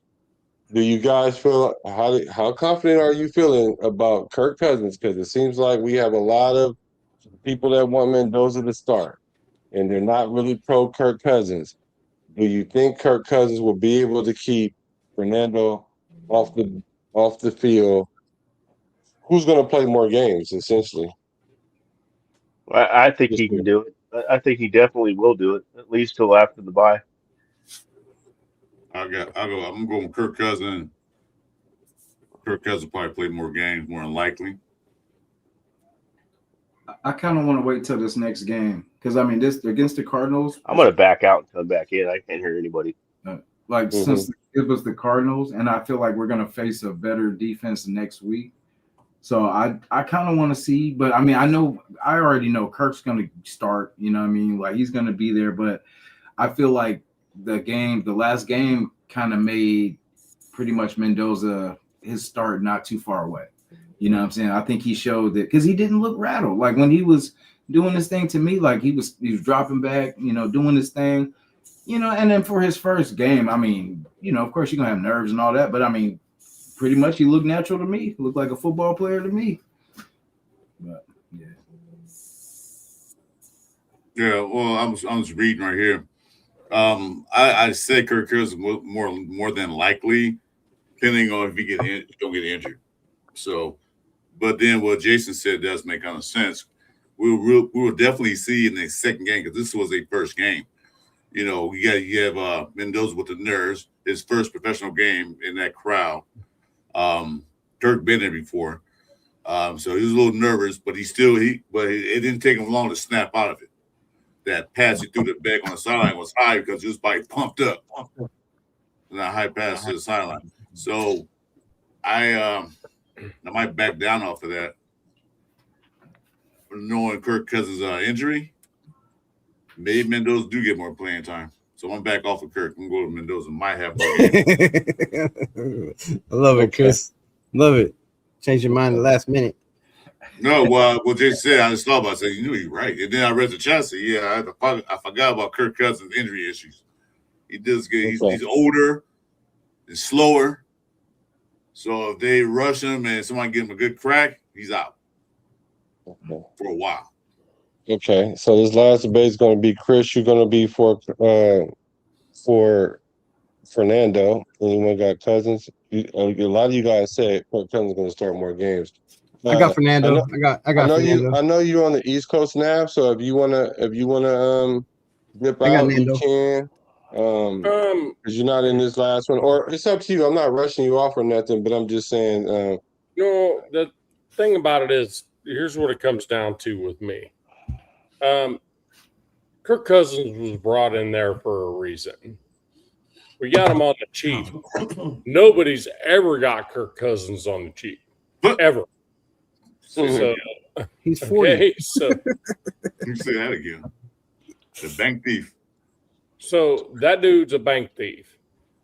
But that first drive with him, he was in command.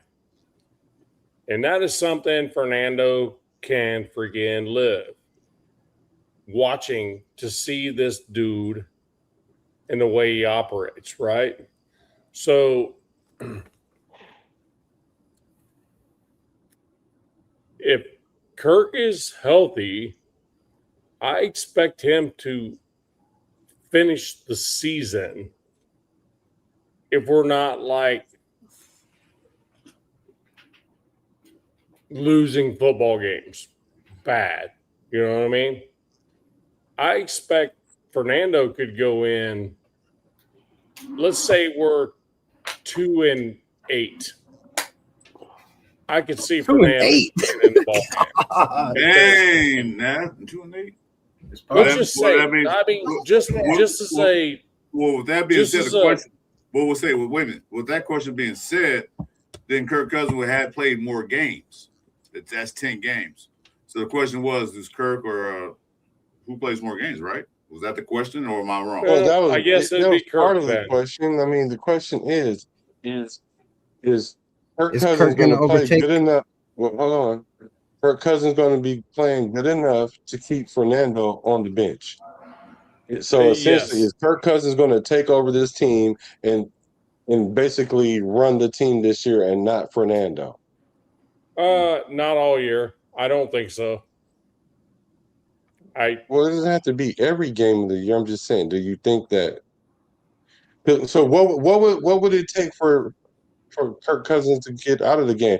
Let's not say injury, because Fernando can go out there and get injured too. So like anybody can get injured, barring injury. So let's just say, all things being equal, if Kirk Cousins go out there, what would it take for Kirk Cousins to be dethroned by Fernando? Injury. That's it. I just said not injury, bro. He's been given a job he hasn't earned. I think like a 1-5 start or like a 1-6. You know what I mean? Like where it's just like you ain't going nowhere. So you might as well. I agree with that. Because it's kind of like you might as well let him get his bumps. You know what I mean? Because if this is what we're doing, because that's the point I think of Kirk, is to kind of keep us relevant. And because with our wide receivers, Kirk can get the best out of our wide receivers. You know, Fernando's still kind of learning, and plus we don't really have, you know, too much in that section. So and Kirk can squeeze the most out of them. You know what I mean? Right. So, And we're really not going to know until the end of this preseason who those wide receivers are until we cut to that 53. Yeah. Take away the injuries. If Kirk has a Geno start, then definitely he's out. But the way he managed the ball yesterday, like I said, it's preseason, so the real test. I don't know if Kirk gonna play next week, but barring injury, if he has a Geno Smith start where he throws his first pick, 2 more picks, 3 more picks, he's out. I don't think Kubat's going to tolerate that. I mean, it's dumb interception, not just like a tip ball. I mean, actually throw to the other guys. Right. Chris, who's the best quarterback right now? Fernando or Cousins right now? Fernando. The best quarterback? Yes, right now. Right now, I would say to be Kirk Cousins right now. All right. Does any of you guys have Fernando being the better quarterback right now? No, not me. I'd say Kirk just depends on what you mean by better. Like Fernando definitely has the better ceiling and may have, you know, just the upside just as close as the same sure. floor. I mean, right now, but right at this, we still don't know. The question is right now, who's the best quarterback at this moment? Yeah, the better quarterback is Fernando. The most experienced quarterback is Kirk Cousins, but he's not the better quarterback. Well, I mean, Fernando's faster. He's got a better arm. Okay, here we go. So here's the debate. Chris, you're gonna go with Fernando. I mean Kirk Cousins, and you're gonna go with Fernando. Rebel. I'm saying we're talking right now. Like, I mean, I don't know what you're saying. I thought that was the question. The question is, who's the better quarterback right now? Right now, this moment, That's today. what I'm saying. The better quarterback at this moment, experience-wise, it's Kirk Cousins, but that's the only thing. He doesn't have the better arm. He doesn't have. Yeah. So that's So you ready? So you ready to debate him? Yeah, I say Fernando. So Jason, you got Kirk Cousins, right? Yeah. Wait. Let's see. Where am I? I mean, Chris. I'm sorry. Oh, that's what I was confused. I was like, damn, he switched it up. I thought you was the Nando guy. I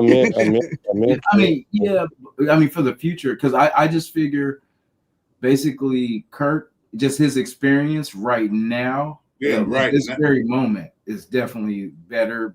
But Mendoza will gain experience. Let's see. That question is kind of loaded. Yeah. Because we got a small sample size of Fernando in his first game ever. We know what Kirk did. We've seen him for 12 years. So who gives us the best chance to win? I can debate a point, but it's like you said, for right now, Kirk Cousins is a better quarterback because he's experienced, like you said. So it's kind of hard to determine. You have to wait till a few games in. A couple pieces of games to see what can Fernando do. So it's kind of hard to. I can't judge a quarterback only playing 2 quarters. So who do you think should start the season? Kirk. Who do I want or should So start? those No, are a lot of who do different you? questions. I mean, those are a lot of different No, questions. you guys are splitting these hairs like I said, hella well, fine, which is LFC has fine. a I Hold know. on, hold on, hold wasn't on. trying to Which is finish. fine. The question is though, who do you think should start Can week we? one? I'm I not think the asking question. Chris. Who do you think? Chris, who do you think should start week one? I'll throw Cousin there for week 1. Okay. What you was about to say, Rebel?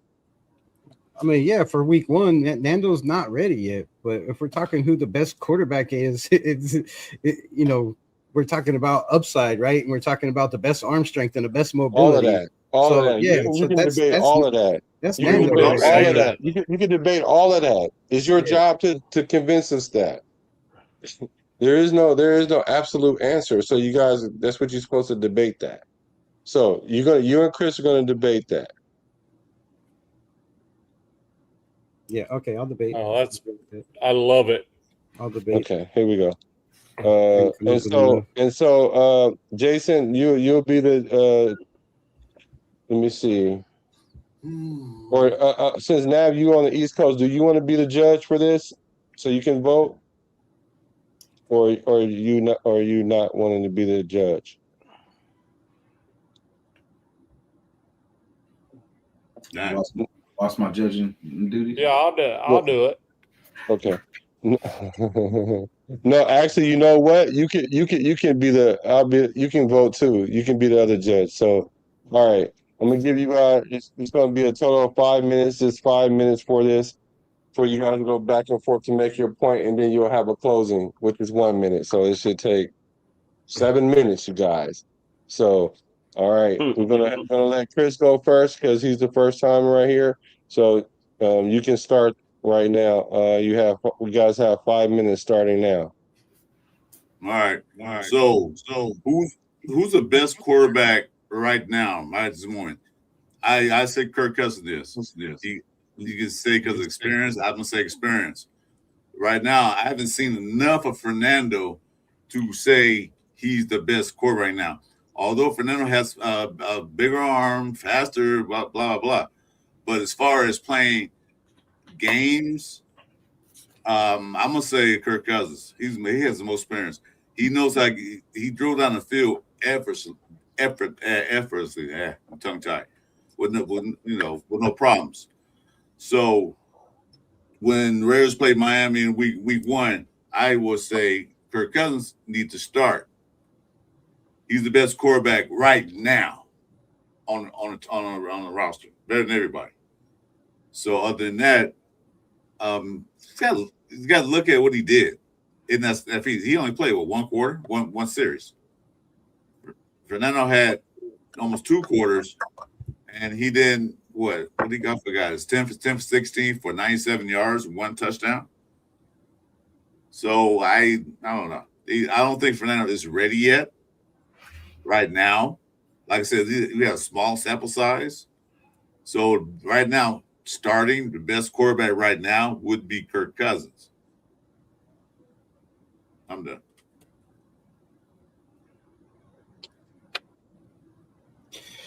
All right, so we've seen Kirk Cousins, right, go in there. We've seen him take all first-team reps. So he's way more comfortable than Fernando Mendoza, who's been playing with the 3s, with the 2s, had 1 series with the 1s, right? He's not throwing to Brock Bowers. He's not throwing to Trey Tucker. He's not throwing to Jack Bash. Well, he was in the game, but he hasn't really much been in practice. Anyways, my point is Mendoza's going out there as a rookie, never playing in the NFL, and the zip off the ball, it comes out like a rocket, right? Like I said earlier, his feet are always in the right place. If he's looking somewhere, he went through his reads, he's showing he can go through his progressions. He gives you the best chance to win, I feel, right now. Now, we've seen Kirk Cousins go out there. Yes, he was 4 for 5. He had 50 yards and a touchdown. That's great. But those were 5 scripted plays. Mendoza went out there on mostly unscripted plays. You probably script, 10, 15 plays in a game? Then after that, you're seeing what your coach has and how your coach is out coaching the defensive side and that coach over there. So to me, I feel the best chance to win is is the young man. You put him out there, you see what he has. He got thrown into the fire last night. He got smacked around a couple times. It didn't seem to phase him. The guy's 6'5". I mean, he's big enough to absorb the hits, right? So he's go out there, put him out there with the ones and see what he looks like with the offensive line that Kirk Cousins had, right? He goes out there and I think the only one that he had out there that was a starter. Did he have any starters out there? Or did they take I think they took all the starters out when Cousins went out, offensive line wise. So he's out there with the backups. He's out there playing guy with some receivers that are third string fighting for a job, and he looked pretty well. He had a couple plays where he looked a little sketchy in the pocket. But if you're talking about a guy and Kirk Cousins that's coming off of 2 years removed from an injury, we could see he's slow out there. You could see he doesn't have the zip on the ball. Yes, he's looks great throwing it to Brock Bowers, but I made this point before. Everybody looks great. So I think if Mendoza gets more reps in the next couple of weeks, or if he gets some reps with the ones next week, he's going to start to show he's really the best quarterback for the job out there. I know Kirk Cousins has the experience, but Mendoza has all the upside in the world. And I'm gonna go back to Peyton Manning, right? He struggled his first year, was 26 touchdowns, 28 interceptions. The next year he took his team, I think they were 12-2. 12-3 or something. So, sometimes sitting doesn't always work for everybody. It worked for Mahomes. It worked for Brady. Brady was a 6th overall pick. We're talking about a 1st overall pick. A 1st overall pick is drafted to come in and make everybody around him better. Kirk Cousins maybe make everybody around him better because of the experience, but the athleticism, the fight, the willing to pick up yards like he showed with his legs, I think that's totally different than what we have in Kirk Cousins. I think Kirk Cousins is past his prime. I don't think he has it, and I don't think he makes it 17 games. I just don't. Hey, Black, put the kid out there with the first team in practice and see what he looks like. Because if he looked like he did out there with the 2s and the 3s in the second and the third quarter, what's he going to look like with the 1s? So give him more reps with the 1s. Put him out there with the 1s. I think there should be a camp battle. I really do. I don't think Kirk Cousins should be the quarterback. And if you listen to the coach Clint Kubiak's press conference, he went from Kirk is my guy to yesterday saying, well, it's Kirk's job to lose. All right. What's up, Nav? Pretty sure that was always what he's been saying. I'm just saying. So here's the thing. Don't care. We're winning football games. Who in the hell it is? But I will tell you this: it's not going to be AOC walking through that room, freaking winning ball games for us. But here. I guess here's my thing. Who's debating? I thought it was me and Rebels debating. Yeah, I thought it was Chris and Rebels debating here. Here's my point. You're the judge in this one. No, but my point is this. My point is Fernando Mendoza is not ready yet. He may be by the time beginning of the season starts, but he's not ready yet. But is he not ready because he's not getting first team reps? Code red. I just said he's just happy feet. You made a couple key points. I see your points you're making. Fernando did not get he had that 1 day of a practice with the 1s because of that so-called Crosby and Kurt fight. Yeah, he had 1 day practice, 1 day with the 1s. I get that, but the thing is not right now is. Right now, as it stands as today, Kirk is does not have a better arm. I agree. He's not fast. Totally agree with that. He's just as slow as AC almost. They even probably slower. They can race it. Take way slower. Take about 2 minutes to run for 50 yards. I agree. But I'm saying for the best quarterback to run the team now, because reason why I say that is that Kirk Cousins has played in the Kubiak system before. I mean, things has changed since last time he played, but not that much has changed. The philosophy and the concepts was still there. He knows most of the verbiage. Not too much change. Mm-hmm. That's what I'm saying. For him, for now, he understands how to run his offense. That's why they brought him in. So for now, Kirk Cousins is a better fit for this team now. Not saying forever. I'm not saying 17 games. If you go 17 games, we win 12 of them. What? We did good. But I'm saying for right now, he's a better fit or the best quarterback. Kirk Cousins is a better fit for this offense now. I mean, yeah. If the question is who gives you the best chance to win day one, it might be. But my point is, if you give Fernando first team reps all through camp, like everybody else is doing with their starting quarterbacks, like, I mean, who's taking reps over there in the Arizona Cardinals? And look how good Carson Beck, a 3rd round pick, looked. He looked better than Mendoza out there. I'll say that, right? He looked better, and maybe it was the play calling, maybe it was the players that he was throwing the ball to or the offensive line. But Carson Beck looked damn good out there. You look at Drew Aller today, 153 yards, 3 touchdowns, was 10 of 13. He's taken a lot of first team reps because Aaron Rodgers was on his hiatus, not knowing if he was going to be the guy or come back or play or not. So you don't have So let me ask you this: an old guy like Kirk Cousins taking away reps from your guy that should be getting better right away. Objection. So let me ask you this: so you're saying that Aller had these big numbers. So do you think Aller's going to start over Aaron Rodgers? No, it's Aaron Rodgers. Of course not. Aaron Rodgers won a Super Bowl. Of course not. So even no, hold on though. So of course not. No, he's not. So we know that it's more than just what you see in camp. Like it's the totality of the person, of the quarterback itself. So with that being said, you could give Mendoza more first team reps, but does that make him a better quarterback than Kirk Cousins? That's my question. I believe we've shown he's shown since he got in camp, he gets better and better and better day by day by day by day. He said he's grown. He feels more comfortable. He's starting to get a little bit more, continuity with his receivers. And like he said, he's starting to know where they bunt the ball, when they react on their breaks, right? Do they take 5 steps, or are they dependent on where the receiver is and maybe taking 2 more steps in that, that route? So he's starting to learn all that. He's developing. He's getting better every day.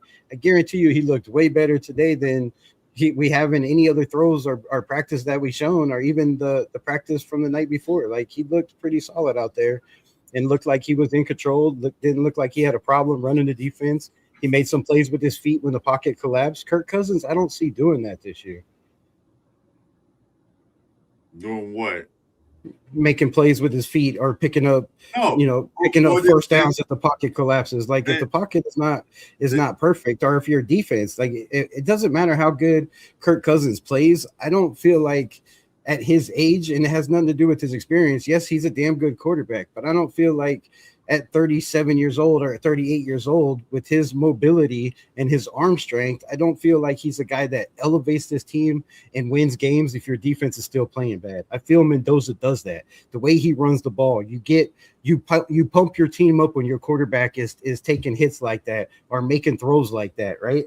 As a rookie, you're pumping guys up. And yes, Kirk Cousins will as well, but he's not going to make plays with his legs, right? He's not going to take those hard hits or stand in the pocket and take those big throws. He's smart. He's old. He's going to throw the ball away, live to play another day. And I just feel like Mendoza, if he's ready, because you got to give him first team reps. You can't have him going out there and just say that's a guy with first team reps. So I feel there should be a competition. I feel like that's the question. Right now, Cousins is the better quarterback right now to run this offense. He is the better quarterback than run offense than Mendoza. You just said it. He's not ready. Yeah, he's not ready. He's still got a lot to learn. He even said it himself. He got a lot to learn. He got to do some work. So we got 3 weeks. We got 3 weeks of camp and practice. Right now, talk to me in 3 weeks. They'll pass better judgment. But for right now, it's Kirk Cousins. Like, that's a question. Now it's Kirk Cousins going to run the team better. First week of Miami. Can run a team better. I mean, we'll probably start. More than likely will. But I'm back. You can tell Mendoza's arm strength and get out the pocket all you want to. Great, yeah, man's only 24 years old. Yeah, of course, kid. And man's 37. Shoot, of course he's gonna run better. He's not a running quarterback. He's a mobile quarterback. Kirk Cousins has really never been a mobile quarterback in his career, really. But they bring Kirk Cousins here to run like a Lamar Jackson or a Josh Kelly. Name is, I forget his name. Josh Allen. They brought him here to run the offense, a Kubiak offense. He worked with Kubiak for 2 years. In those 2 years, he had his best careers with Kubiak as offense coordinator in Minnesota this whole time in the NFL. So to tell me that You got a man who can run the system to a man who just learned the system. So Kirk Cousins has a leg up on that. As far as arm strength and mobility, yeah, I get them Mendoza every day of the week. But Kirk Cousins know how to run the stuff. So as like I said, as of today, right now, Kirk Cousins is a better quarterback in this right now. He's not a better quarterback. He's not a better quarterback totality as far as what you're saying. But that's the question. Who's the better quarterback right now was the question, right? Well, not who gives us the best chance to win. It's who's the best quarterback right now. But right now, okay, it's time. Okay, Nav, you're gonna get the first vote. Wait, can I read this comment by Jeff real quick? It says, "What I saw from Cousins right now, he's the guy, no question. End of story. Case closed." There was a lot of people saying that about Geno in preseason and Gardner Minshew in preseason. It's time though. No more arguments. No more. Are you right? Actually, you are right about that. Nav, you got the first vote, and then Jason, you had the second vote, and then the chat. You tell me who won the vote, who won the debate. So you guys start voting. So Nav, you're first. Well, I don't think it's a hard call on this one. I typically roll to the right on Reb, but on this one I'm not going to, because it just makes sense.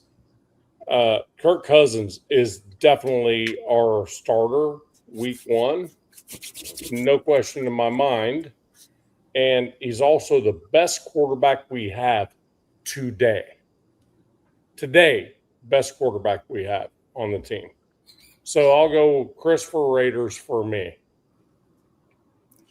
G-Fam, every quarterback has had a lot to improve on when they're drafted first round or in a first round pick. But my question is for G-Fam, is it the wrong pick then? If your first overall pick is not ready, but you got guys like Drew Aller and Carson Beck that are going out there and might compete for a spot. I know if Aaron Rodgers goes down, I bet Drew Aller is the first one up. So, we never know with Aaron Rodgers out there. But to say, yes, he said he's not ready and he has things to improve on, but he also said, I feel like I let my team down. Kirk Cousins ain't going out and be like, oh, I feel, this is a kid that's going to be down on himself until he gets to play again and go out there and redeem himself. He's going to eat, live, and sleep whatever bad plays he made. This kid loves football, and I believe you put a kid like out there now, you throw him out there now. Yes, there's going to be some bumps and bruises, but isn't this a rebuild? Nobody's planning on Okay. Let's go through the vote, and then you can respond to the chat. You can respond to, because I do want you to respond, but let's get through the vote. Jason. Yes, sir. This is a tough one, because of course I definitely want Mendoza to get the first, at the very least split first reps with Kirk. Because that's how he is the future. He's got to learn, what I'm saying? But at this current moment, it's hard to say, because with our wide receiver core, what are we really competing? You know what I mean? So that's why I kind of lean more towards Mendoza, but I want to see next week, man. I want to see against Houston, and then that way we can make a fair debate. Can I throw my flag? Well, I mean because I had to do it one time. You're gonna see him against the up. No, he said I could throw a challenge flag on. Can I challenge the judges? We're at the verdict now. So damn it! I forgot about the challenge flag. Shit, I'm trying to win my challenge. Because basically right now, you know what I mean. Like at this very point now, Kirk gives you the better chance. I feel I know, yes, experience. I mean, he may not have the physical. But I mean, at this point where we are, until we see him against Houston, like a good defense, you know what I'm saying? Like, because I mean, we got cooked by the Cardinals, you know what I mean? So I want to see what it looks like against a good defense, you know what I mean? Then we can judge on how he's going to be able to do in the NFL, you know what I mean? Because it's hard to say against that team, because it is the Cardinals and they were pretty much just as bad as we were. So I want to see pretty much him against a good defense. Then that way, if he cooks there, then I mean, let's start him up. you know, but we got to see more. We got to see a little bit more. So I got to lean on Chris on that one. But is it not fair to you can't really judge if this kid's ready or not because he's looking bad with the second and third string. It's the same thing with Aiden O'Connell. Rebel, you know, give the man first team. If you give the man first team reps, I guarantee you this question. And I just want to say, I hope all y'all remember your statement when we're 0-6 and Kirk Cousins looks like ass. No, I'm just kidding. Oh, when they get the 0-3, man, I'm saying yeah, but those in there 0-2. So. Yeah, I mean, okay. So hold on. So I want you to guys respond to the chat if you like. But Chris, I want to give you your minute to do your victory lap. I guess that's what we call it, the victory lap. Okay, yeah, that's real quick. I agree with Rebel on one thing, that Mendoza is a very running quarterback. He can run out the pocket. He can get the extra 2 yards on third down, 3. The pocket collapses. Yeah, he'll do that. Kirk can't do that. But overall, if you look at the scheme of things, that's why they brought him in here. They knew they were going to take Mendoza. If they was going to start Mendoza right away, they wouldn't have brought Cousins. Although he was cheap for a change, he's not Kirk the bank thief Cousins anymore. But they bought him for a reason. They bought him for the reason to run Kubiak's offense. They bought him for a reason like, we're going to draft a young guy. We want him to sit a little bit. So they brought him in there. So since that being said, I do like Mendoza, don't get me wrong. Although he's the first overall pick. Just because you're the first overall pick don't mean you have to start. You know, especially a quarterback. That's the hard position in the football. If you're the first overall pick running back or a first overall pick a defensive lineman, you should have formed right away. But quarterback, it's a little different. So Cousins for now, I root for Mendoza later. So y'all think Michael Penix is better than Mendoza? Well, he's hurt. No, I mean, no. Yeah, I mean, was Michael Penix coming out of college better than Mendoza? Nope. But you were taking him in the first round. So you talking about different teams? This is a radio show. I'm just asking a question, right? Debate's over. You won. I'm just asking a question. Yeah. Dude, I you know what? I wanted Penix because the quarterbacks we had was crap. But I would actually today, if it was between Penix and Mendoza, I'm taking Mendoza all the way. Yeah, Mendoza. Regardless of national championship or not, he just had that. He just had that quarterback grit mentality. I would take him all the way. Hey, Black, if I may ask one question before I bail out, I'm gonna like throw a freaking flame question at Chris and Reb real quick. Mm-hmm. Shoot. Which one of you, how many did you both want Mendoza picked first? I was team trade back all the way until I realized that it was Mendoza and that you weren't trading back because nobody's going to give 3 first-round picks because there's no quarterbacks in there. And I felt like if there was every team was thinking this guy was the next future, there would have been a lot more phone calls for him. Now we don't know how many phone calls. Hell yeah!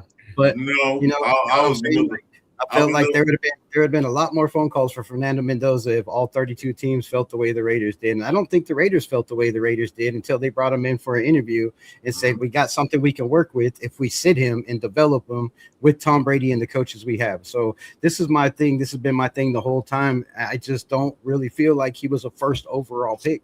If he was, then he'd be ready to come out there and start right now. That's why I want to say, throw him out there. Let's see what he's got because, you know, he was a first round pick. Throw him out there. Throw him out there, see what he has. What do we have to lose? Well, here's what I'm gonna say this. I'm gonna say this one thing. I'm gonna say, wait, hold on, Mike. I'm gonna say this one thing. For years, and I've been a Red fan forever. Seemed like for 100 years. We've been crying for a quarterback forever. What was the last quarterback we drafted? AOC. And where is that guy? It's nowhere. So finally you get a decent quarterback, and this year's draft wasn't too bad, but Drew Hall looked pretty good yesterday. I agree. But that's just that one game. For years, we've been hollering about getting a quarterback. So now we finally get one, and then now people start saying we should have traded back. Why? We need a quarterback. Who else is out there? Ty Simpson? We don't know what he can do. Well, I saw what he can do. We do now. I just wanted to trade back because there's 50 next year. But being the number one pick, Well, yeah, that's what we felt because we sucked. So get the quarterback, let him progress, let him learn. And I said that was the best quarterback in this class. So I say, hey, okay, you got Cousins. So let him sit. Let him sit for a few games. Let him sit the whole year. Let him sit for a few games. Let him pick it up. Work with the ones like you said, Rebel. But for years, damn it, Red's been crying for a freaking quarterback, and they finally get one. And now some people say, "Oh, we should have traded it back." You're right, but we did get a quarterback in the 4th round, and he played the first year and did pretty damn well, and then got benched the second year because they put somebody in front of him. And there's a lot of people that feel Minshew shouldn't have started. They even said last night during the game. They even said last night, whoever the announcers were last night during the game, they said AOC's coming in. They said, yeah, AOC's had a rough go. You know, four different head coaches, seven different offensive coordinators, and that dude said on national TV, I still think they made the biggest mistake ever starting Minshew over him. They did. They shafted AOC. They just straight threw them wolves. Like that's an announcer on TV. I don't know, Greg Olson or whoever it was, but he said I feel like they made a huge mistake. So I'm saying AOC a 4th round pick started day, not day 1, but week 6, week 7. But Mendoza should sit for a whole year, being 1st round pick, making $10 million. Nah, I'm not saying I'm not saying he'll sit for a whole year. I'm not saying that at all. Then the reality of it is there was such a freaking coaching and freaking organizational problem. Jeff said Rich Gannon was the one who said it. And AOC is not the only one that felt that pain. You know what I mean? Every one of them that is still there from that whole bullshit is dealing with it. Here's what I think. Before I bail out of here, I'm just going to throw out one. Black, thank you, man, for having me on. Well, thank you.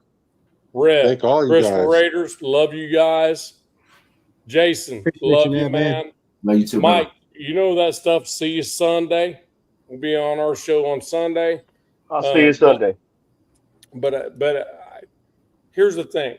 There's a lot of pain that happened, and we're all feeling it, man. There's really everything we do and we're talking about is pure speculation. To be honest with you, so we just got to see it on the field. Do we not? Yep. See it on the field. Let's see what happens, right? Mm-hmm. And then we'll freaking push forward at that point, So I am on the East Coast. I'm 3 hours ahead of most of you guys. So I am going to take a nap, for a long nap. He did, Jeff. Yeah, I remember hearing that. I think it was Gannon said that. Yeah, Gannon said that, but did y'all also hear Gannon say? Gannon was saying that to gas AOC to gas up the trade, talk, right? Hold on. Yeah, that's exactly why he said it, because he also said in the next breath, well, he did throw the pick 6, and that's what got him essentially put on the bench because he threw a pick 6 into the 3rd string. Guys, so I got to roll, bro. All right, thank you, man. Have a good night, brother. Good night, man. All right, yeah, I think he was just gassing AOC up when he said that, because I was shocked when he said that. Again. Everybody gassing him up, but they putting him in the 4th string with the players that are not even on a bubble. Yeah, they are. I don't know why you gas if you're trying gas up to somebody to trade him. Wouldn't you put him out there with the ones and see what he can do, or at least with the twos? You throw him out there in the 4th quarter and say, "Look at our trade bait. We got a guy that can throw balls that people won't catch in the 4th quarter." I guarantee you, next week under pressure. I guarantee you, this week, Kirk Cousins don't play. I guarantee you get Mendoza the ones. He'll play the ones. I say the same thing. They probably put AOC at the 2s. I bet in preseason. And then bring in the other guy. What's that name? Jacob Clark. And bring him in. But yeah, if that works out that way, Kirk Cousins don't play next week. AOC play the 2 so they can increase his value. It's like you're trying to sell a car. Yeah. and you clean it and you put new rims on to make it look better, but still the same piece of shit you're trying to sell. Yeah, that's what I'm saying. If you're trying to increase trade value, you put him out there and give him a couple passes to Brock Bowers, right? Hand off a couple times to Ashton Jeanty. Brock Bowers didn't even play. Well, I know if he didn't play, but I'm saying next week. He played one down. One down. So come on, that's not playing. But I'm saying that's a play. Okay, literally that's playing. So you think if he went out there and threw one pass to Brock Bowers, you're gonna say, "Oh, okay, there we go." That's what I need to see. If that one pass was a touchdown, if it was a touchdown, I'm sure you'd be like, "Damn." No, I wouldn't. Y'all putting too much. Y'all putting too much on this preseason game. I mean, like I said, I'm waiting till Houston. I'm waiting till. I'm for Texas. That's a game I really want interest. Yeah, I'll be there in Houston too, so I can't wait. That's a game I want to see. Too much on these preseason and the Niner game, to be honest, because those two games are going to be. We're going to get good. We'll see what they can do. Yeah, that'd be a good test. That'd be a good test for the offense. The defense is not too bad on the. I think Texas are a great defense. I don't know about the 49ers defense. I mean, they still got that dude 54. So I mean. Hey, that was fun. Yeah, what he said ALC will be a career backup. I'm willing to bet on that. They're gonna trade him to Minnesota. You know what? Might trade him to the Falcons or whoever got their backup hurt in the first quarter or whatever. We can trade ALC for the Texans. The Texans got their backup quarterback hurt. He might be playing for the Texans by Thursday. No, we trade him Tampa for Vita. That's what we do. Trade him for Vita. Nice. Go get Vita that'd be nice. For ALC. Just trade, even swap. I'm telling you, like it's crazy that they put this kid out there with the offensive lineman of Missouri. This kid is a UDFA. You put Missouri out there. You have Meredith at center. I don't know who was at guard. I don't even know who was at the other guard. And then you had Dalton Wagner. Wagner. It was Trey Zoom. Trey Zoom at guard? Yeah, he was at one guard. Trey Zoom at guard, and I don't know who the other one was. I think it was maybe Mafia or somebody. I don't even know who it was, but I have to go back and watch the tape. But your second drive is from the 2-yard line, and on the first play you scramble and make a play and a throw, and it's dropped. Like, damn, bro. Kid can't catch a break. If you put a better quarterback with the 2s and 3s, shouldn't that mean they play better? Not if your 2s and 3s are worse than their 2s and 3s on defense. Not if they have a better depth than you. Not if some of those 2s and 3s could be playing on the ones. And not if some of those 2s and 3s are some of those 2s could be in sub packages on the ones. Some of those 2s can come in on sub packages on the ones. So if your 3s are not as good, or your coaches are out coaching you, yeah, it's not a good position. Like it was clearly, you could clearly see when Aiden O'Connell was out there, or even the whole third and fourth quarter, is that defensive line was eating. They were beating everybody. So why did he get Nobody sacked? had time to throw. Why did he get sacked? Was it the line fault he got sacked, or was his fault because he couldn't move that he got sacked? I think he held the ball a little bit too long on that one sack. He held the ball too long. But he also had Missouri shoved into his face. Like that dude got put on roller skates. Hey, he ran into his face. So you can count it. You can go back and watch count. 1 Mississippi, 2 Mississippi, to almost 3. I don't understand why everything got to be so perfect for AOC to be evaluated. You got to have an offensive line. Okay, tell me what. You want Brock Bowers out there. You want the first team out there. I would love to see Kirk Cousins out there with that team he was out there. I would love to see what Kirk he would have got rid of the ball. He wouldn't have stood there and got sacked. He would have got that's why they don't put him out there. You can't tell me. So Kirk Cousins would have came out there and threw for 400 yards because he's playing against the 3. And now you're about to pull 400 yards out the air now in the preseason game. Come on, you're saying AOC should have killed it because he was against the 2s and 3s. No, I'm just saying he should have went 4 for whatever he went.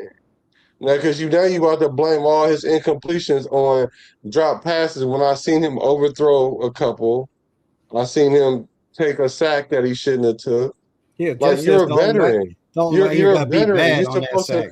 sack. You're still a veteran. You're still Yeah, supposed to you're a get out of the veteran. You're pocket supposed to and get throw your the ball away. You're supposed to get the ball out. But guess what? If all your receivers are running their routes and they still have their back to you, who do you throw to? Poor AOC. You're trying to Poor throw. AOC. There was a lot of throws where he got tipped. LC can't get a break for a little for He threw nothing. the I ball. He know. threw the ball twice when he was getting hit. Like he was grabbed around his waist, got Yeah, away from because that. he Made a can't good move. pass. Receiver didn't get it.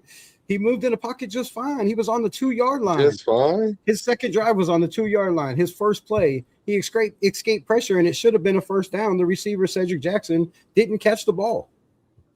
Okay, so what did AOC go last night? 4 for what? He went 4 for 13. And do you think that's good? No, he went 5 for 13. 5 for 13. 4 for 13. My bad. 4 Do you for 13. think that's good? No, but let me ask you this. No, let me finish. It's just a regular question. Do you think that's good, bro? No, his quarterback rating was 55%. Yes, because the receivers he was throwing to dropped the ball.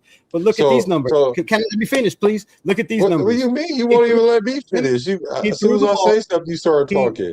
I wasn't finished though. He threw the ball How when I was talking first? 4 times for 87 yards. On 4 completions, he got 87 yards. On 5 completions, Kirk Cousins got 50 yards, and on 10 completions, Fernando got 97 yards. So if he would have caught, he had 3 balls completely. Albert OK at the first down line went right through his hands. Cedric Jackson, the ball went right through his hands. He could have easily had better numbers. Like you can't blame the quarterback when they didn't catch the ball. The announcers, he went. That was a bad route by who was Dorsett. That was a bad route by Dorsett. That's miscommunication. So let me ask you a question. What does AOC do wrong? Did he do anything wrong? What does he do wrong? He does a lot wrong. Like but what? we don't know. My point is, we don't know what he does well because he's not. Answer my question. I'm not asking you what he does right. What does he do wrong? What does he do wrong? Sometimes he holds the ball wrong. Sometimes he stares down receivers. He's not fast enough. What did he do wrong last night? What did he do? What did he do wrong last night? Shit, I don't know. What did he do wrong last night? You tell me. That sack was all on him. It wasn't on the offensive line. He should have rolled away, but Kirk Cousins got away from that sack. He would have just threw the ball away, right? I'm just wondering because every time we talk about AOC, it's because the receiver did because the line. Because if you put him with this, he was up. Right. I'm like, dang, like this. Like, I don't understand, like, what y'all not see about AOC. AOC is a career backup, bro. He had an overthrow for sure. He's not a starter. He had an overthrow. It looked like the receiver looked this way and then looked back this way. He had an underthrow as well. But let me ask you this. Did he not play well when he had good receivers and a decent offensive line his rookie year? When he had Devontae. Oh, my God. That was 3 years ago. But that's not that. Can you just answer the question, please? Yeah. Did he play well when he had a decent running game? When he had Josh Jacobs and he had Devontae Adams, when he had a running and an okay defense, did he play okay? Did he play well? Did he play okay? Did he play well? He played 5-5. So okay, cool. He played 5-5. Yes, he played okay. So. All right. So what happened the subsequent year after that? What did he play? How did he play the year after that? So what happened was. See what happened was he didn't have that team. He didn't have that coach. He didn't have the offensive coordinator. That's what happened. So then what happened the year after that? The year after that he got hurt in practice. So he didn't play. That was this last year. He got hurt the last game of the preseason game. Didn't play until the last game of the season. To the last game of the season, which we won. He didn't have great stats, but we won, right? You say it's all about winning. He did win. No, I didn't say it's all about winning. That's not what I said. I never said that. So he went from 5-5 to 2-7. Then he goes 2-7 the second year, or was it 2-5? No, he went 2-5. He's only 7-10 for his. So he went 2-5. So he went from 5-5 to 2-5 to 0. Mm-hmm. But he's a starter in this league. CFL starter. We don't know. We won't know. Put him with the ones and find out. That's the whole point. Everybody should play with the ones. Everybody, all at once. Put all 3 quarterbacks there at the same time and play with the ones. No, but if you say you're going to have a quarterback competition, right? A quarterback competition means everybody should get the same the same looks with the same team, right? With the same players. You can't tell me it's a competition when you're evaluating what one quarterback does with Brock Bowers, what one quarterback does with Albert OK, and what another quarterback does with whatever the UDFA. You can't judge that, right? You can't So judge let that. me ask you this. Yeah, Hold on, but because you But got you the. can judge if you So hold give on. them all So you're telling me opportunities, that. like they So you're said they telling would. me. So you're telling me that Kirk Kubiak is not evaluating Aiden O'Connell accurately. That's what you're saying. I don't believe so.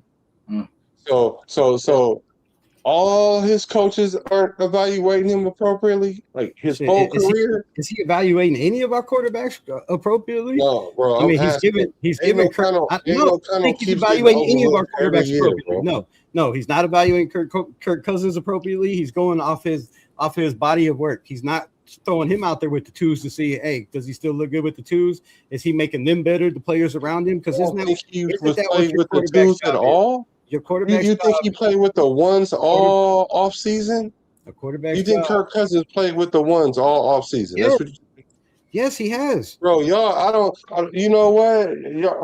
Y'all be doing these Yeah, videos talking about how Kirk Cousins was playing with the twos and then sometimes and Mendoza was with the ones and then Mendoza AOC ran was with with the ones when Kirk Cousins got sat out. wait, That's the no. only. Y'all do these videos That's the week only in and week day. out talking about the depth chart going up and down and all that. But now all of a sudden, you're telling me Kirk Cousins came in and played with the ones the whole time, like it was a biasness towards AOC, a biasness for Not a Kirk Cousins. biasness, but yeah, As for if, Kirk as Cousins. Yes, if, as 100%. if, Yes, I as agree with if that. they didn't get a Yes, chance, as yes, if they didn't get a chance to show yes, the coaches what they yes, had.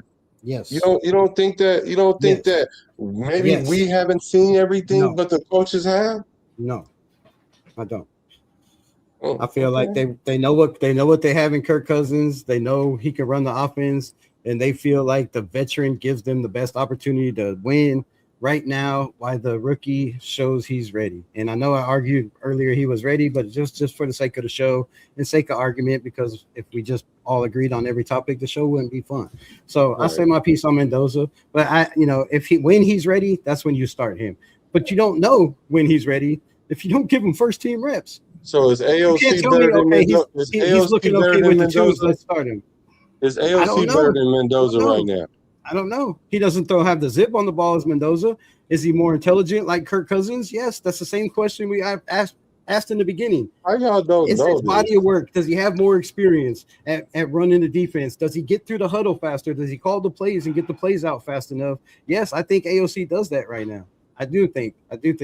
I mean, looking at Mendoza, it didn't look like he was completely ready out there. There was a lot of plays where he was under pressure. He didn't know where to go, but there's a lot of great moments as well. And that's my whole point of all of this. If you want to make the kid better, you don't put him with the threes and the twos. You put him with the ones in practice No, and you get some don't. chemistry He's to see not what he ready. looks like with solid NFL players that are going to play every day. Because when you put them out there, you can't put the twos out there in the middle of a game because Kirk Cousins get hurt. You're going to throw him out there and be like, okay, go out there with a center you've never taken snaps from, but here and there. Go out there and throw to Brock Bowers, who you've thrown the ball to 5 times in your career. Like, that's not fair for Mendoza. He has to know the starting unit just in case. As a backup, you should get reps, right? As a backup, you get a lot of reps with the first team unit. So that's my whole thing. Put this kid out there, see what he has. Yeah. So here we go. It says, with all the years of coaching experience on the coaching staff, I trust that they will put AOC in there if he showed that he was a better option. This coaching staff knows better For than all argument's of us sake, Jeff. combined. And then it says AOC makes way too many mistakes. 401 Raider says, so now you're saying play Mendoza when he's ready, but a few minutes ago, yeah, he already said why he said that. Yeah, He said that makes sense. Okay, cool. I mean, shit. Exactly. There's a reason energy coach keep AOC as a backup. Every coach. Yeah. Yeah. I don't know. I just don't think just because you stick him with the ones, he's gonna look better. That's not how that works, bro. I don't know how you don't think that's how it looks. Because that's just like saying, oh, well, for one, just because you're playing with the ones, don't mean that you're gonna raise your level of game. Like if you're better than the twos and the threes, that should show. Like when Can I we say put him something? out there yesterday, it How do should you know they're show better that if he they don't doesn't. drop if they Good dropping luck, the Mike. ball? I Is it, know. what you want to say, something, Mike? Go ahead. I would like to. I mean, if we had unlimited 2-a-day practices and all that stuff, then yeah, you could run. The coaches have a feeling who they've seen them in OTAs and mini camps and stuff like that. And they had gotten a chance to evaluate them best they could from those kind of practices.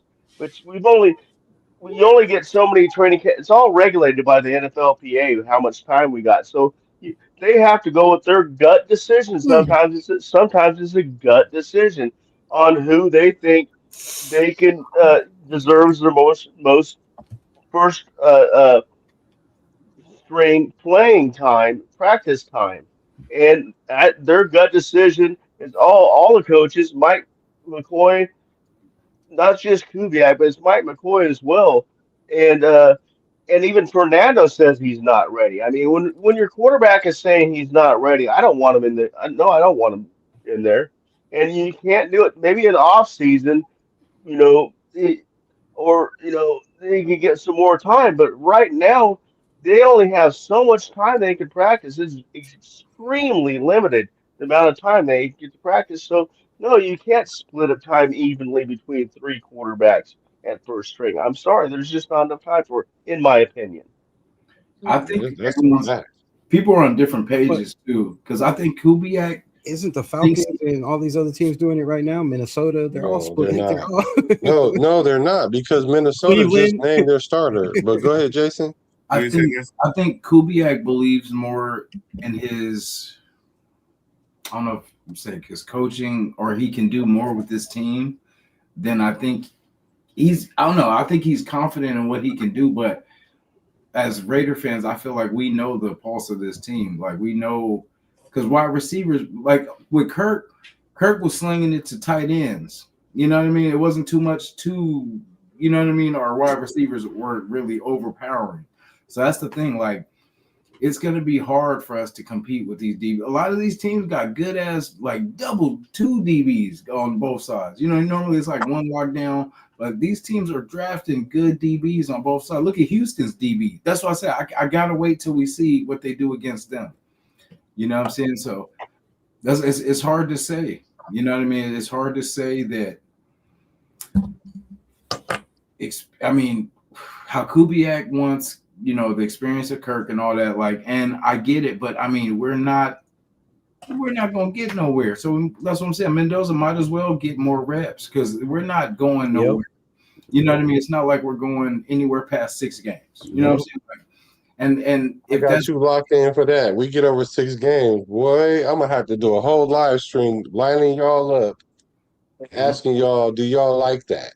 Because y'all gonna be looking crazy when this boy go out there and win 7, 8 games, and then I'm gonna be like, then y'all gonna say, well, we drafted him number 1, so we need to start him. So forget that he won 8 games. That's what's gonna end up happening. I can see it already. I mean, I hope so. I mean, but with our wide receiver core, it's hard to see that. Like, I don't see nobody dominating. You know what I mean? Catching 6, 7 TDs out of that wide receiver room. You know what I'm saying? Like, I don't know. Malik Benson looked pretty good out there. He's only one person though. That's what I'm saying. Well, they at least got one. If anything, wait a minute, but not count Brock Bowers, at least they got one guy that's out there doing it. Tucker looked pretty good too out there. Yeah. So we didn't see Jason Naylor because they didn't get a chance to throw to him. But hey, like I said, everybody keep putting the wide receiver room down. We haven't seen anything yet. Exactly. We haven't seen that. I know that this wide receiver room has no big names on. Nope, not one. And AOC thrown to the bottom of the barrel. Excuse me. But yeah, okay, so that's what preseason is for. So if they see the wide receivers can't cut it, maybe they can get somebody else when everybody start making their cuts. But right now, this is what we got. This is what we got to play with. So let's do what we can do. Yeah. But with that being said, we're not there. Like you know what I mean? Because like I said, wait till next week and then we'll pass judgment. Because then that way, I'm glad you said that. Gonna be silent. There's gonna be some silence. Don't be surprised if there's gonna be some silence coming out that. What's gonna happen next week? What's gonna happen next week if we play the Baltimore? I mean, we play Houston, right? We And got and joint and practice. Kirk Cousins go out there and look the same, right? And let's say even Fernando looked the same. And let's even say AOC looked the same. I don't even let's just say they all look the same. What does that tell you about our team? Because I don't know. I'm asking. I'm just I'm asking. I'm questioning the not trying coaching to staff. I'm questioning the staff right off the rip. Damn. question who's coaching staff. If nobody's getting better and everybody comes out there looking the same, or they look worse. No, shit, no, he's saying like the I point production. fingers. Like say if Mendoza does how he does against if everybody's the same, yeah, like basically that would be a good sign because then that would be like, okay, maybe we do At have least it'll be consistent. against Houston. I don't really have a fault. I don't have really lack of faith in the quarterback. It's the wide receiver. I mean, it's who he's throwing to. You know what I mean? Like I believe he's a good quarterback. I just believe that we don't have enough weapons. That's kind of why Kirk is starting. Because imagine Mendoza trying to start with our starting unit. You know what I'm saying? Jack makes look good too. I mean, but you got to take it for what it's worth. You got to take it for its worth. That's why they're out there. You got to see. Like I said, y'all passed the judgment on the Raiders already, and you saw one preseason game the first time they playing. Yeah. So you think they're gonna look like that the rest of the season? I doubt it, because the offense was running vanilla offenses. There wasn't nothing special about it. If we're talking about passing judgment, I mean, you put up 14 points on a team that the Panthers went against the week before and put up 33 on, right? And you're supposed to have the number 1 pick overall. You're supposed to have all this money, this high paid coach, right? You go up and put up 14 points. Wasn't 14 points our average last year? Like we averaged 14. We averaged 14.2. Get it right. Oh, my bad.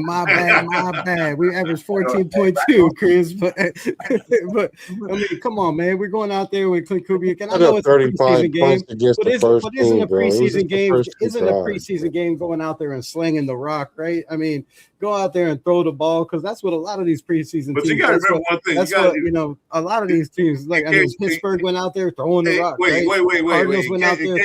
Cardinals were just as bad as us last year, right? The Cardinals have won just as many games as us last year. In case you didn't notice, dude. In case you didn't notice, when Mendoza came in, the Cardinals still had their first team defense on the field. While Mendoza was playing behind the second string offensive line. In case you hadn't noticed, and he still did pretty good. I don't know if you noticed that. They still had most of their. Shit, wasn't Chicago over 500 G? They had 8 or 9 other starters on the field when Mendoza came in. Wasn't Washington over 500? We play Arizona this year? Yes, we do. Wasn't the Patriots over 500? So wait a minute. Hold on. So we play Arizona this year, right? Over 500 G fans.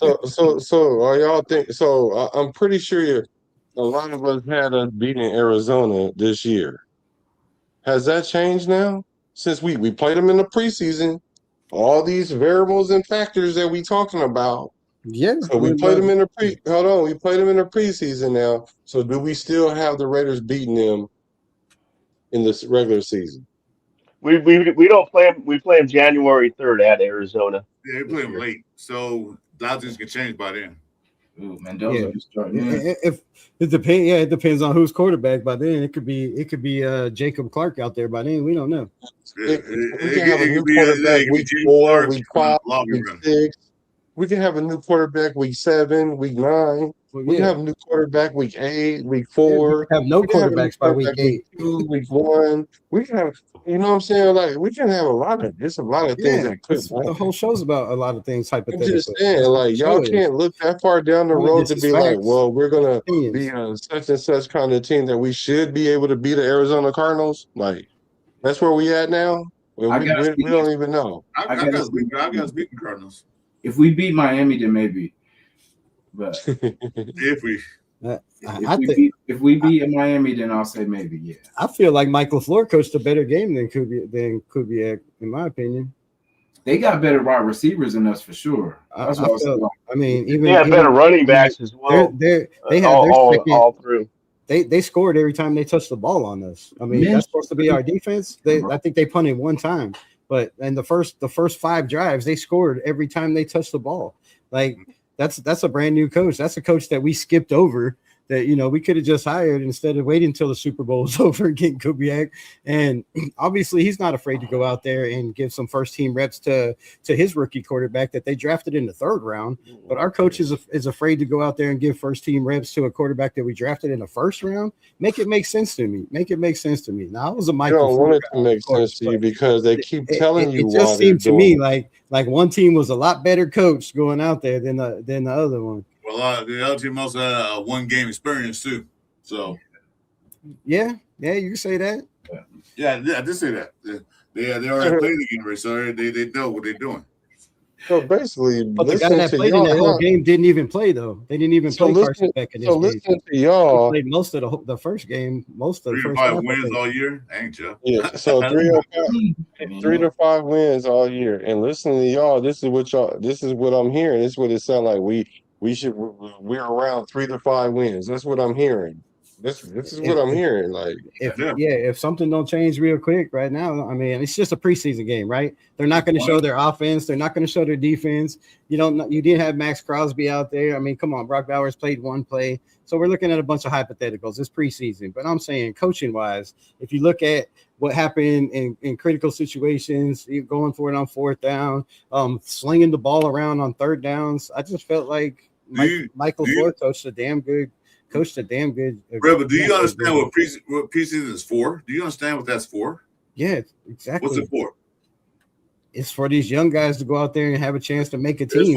It's for everybody to play. It's for evaluating players, but it's also for developing players and making players better. It's for the coach you to can't evaluate. do that if you're putting them with players that are lesser It than doesn't matter. Caliber. It doesn't matter. They have the coach to evaluate each player. So they evaluate it. They put Missouri out there. It's all like, dude, you suck. Okay, we're cutting you. So they evaluate each player what they do. Can they perform the assignment? Can they, do what they're supposed to do? Their job. They can't do their job regardless of, 1st, 2nd, or 3rd string. That's what they evaluate, no matter who you with. So that's what they evaluate. Kubek knows basically who's going to be on the team, going to start, but he wants to see the other younger guys below for backup or whatever you want to put. What they call it, the practice squad.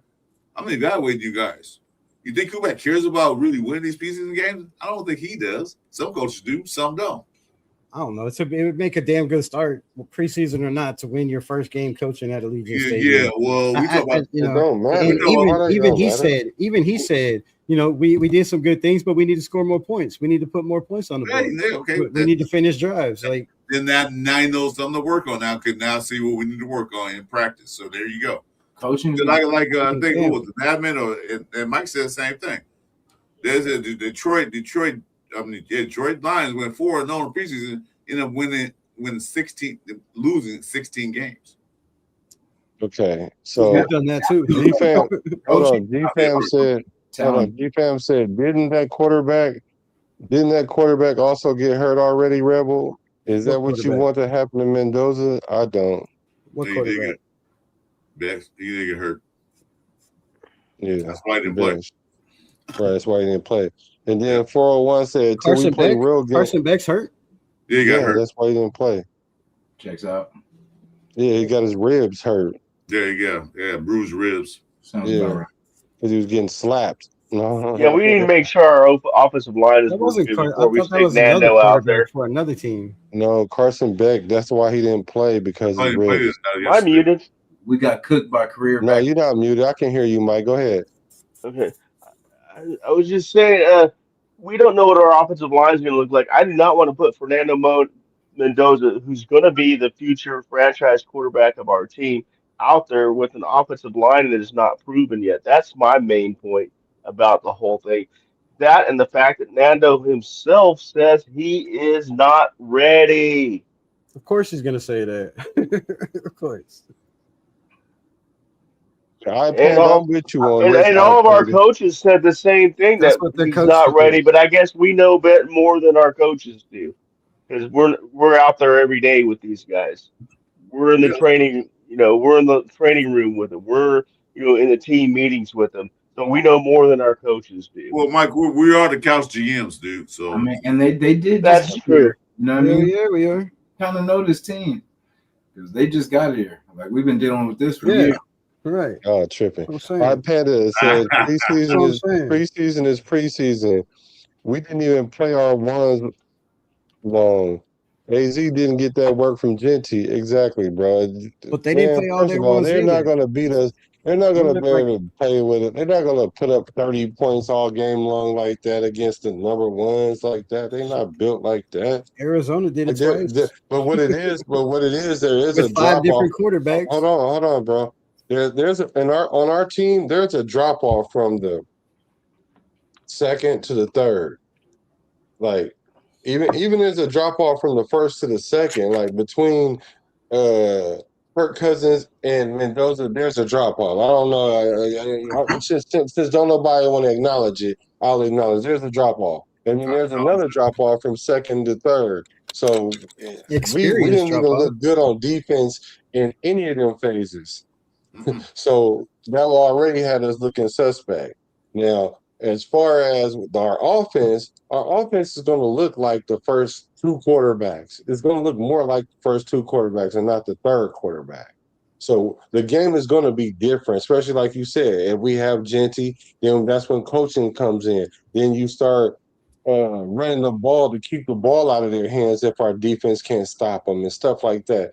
See, in preseason, this is nothing but like a glorified college game almost. Like it's not really much you can gauge. Right. Preseason is Vanilla defenses for. go out there, throw the ball Let me around. land this point. Preseason is nothing more than for the bubble players, not the starters. It's for the bubble players that's trying to get on the roster, or there's players that's close that can maybe make a bump or a jump. But as far as the starters and stuff like that, you don't put too much weight into it because they don't even play enough for you to do it. Right. Yep, that's what I'm saying. It's all to evaluate the other guys that's trying to make the roster. Let's see what you can do. Let's see what can you make this block. Can you read these calls? Can you read that? Can you read the offense? Because they had the Bergs out there on defense, and Eckenberg was it? That dude looks terrible out there. Like, what the hell are you doing? Miss a You tackle? thought he looked bad out there? I thought I saw him out there making tackles. See, he threw a pretty good right hook that one time. Yeah, he did. But Then you Lightfoot throw looked for better than 87 yards with no protection. And Eckenberg, I like, woo, he missed a couple tackles. Like, dude, tackle that dude. I'll have to go back and look at that because I haven't looked at our defense yet. I looked at our offense, and Now, I saw some plays. You talking about drop off? The linebacking core is a drop off. You take for sure. Bean and what you call him, Walker.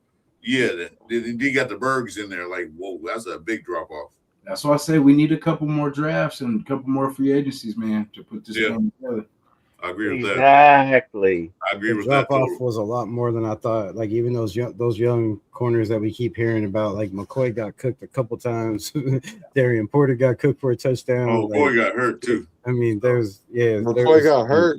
Yeah, them boys were getting worked. Wait. I seen Hezekiah Massis try to go in there and tackle with his back. The dude literally ran up and turned around like this and got smacked in the back of the head because he didn't what are you trying to do out there? So yeah, is that coaching? Is that that's what our coaches are coaching? It's not coaching. No, it's talent, bro. We just don't have talented players. Hey, so wait a minute. Hold on though. You got a question? McCoy got injured. We ain't won for a year. Yeah, McCoy. He had slight foot injury. They didn't say anything more about it. Damn. He had a slight foot injury. I don't need to hear that. Oh, that's interesting. I thought you said. Yeah, you got to remember that he hasn't played football in a whole year and some change, so it's going to take him a second. But them corners was out there looking. They was looking suspect. I ain't gonna lie, because they look like they're too light. You know, they look like they're too light, all of them. Because the receiver was just basically pushing them out the way, or giving them a bump out the way. So I don't like that. Not Jack Bash. He was bodying everybody out there like it was basketball. Like he's trying to get rebounds. That's what I'm saying. Our defensive I want to see what he does against Houston before. You know what I'm saying? Yeah, the corner's really getting cooked, but there were a lot of young receivers out there. I think the only one that's more experienced was either Johnson and Stokes. Even Stokes got cooked a little bit.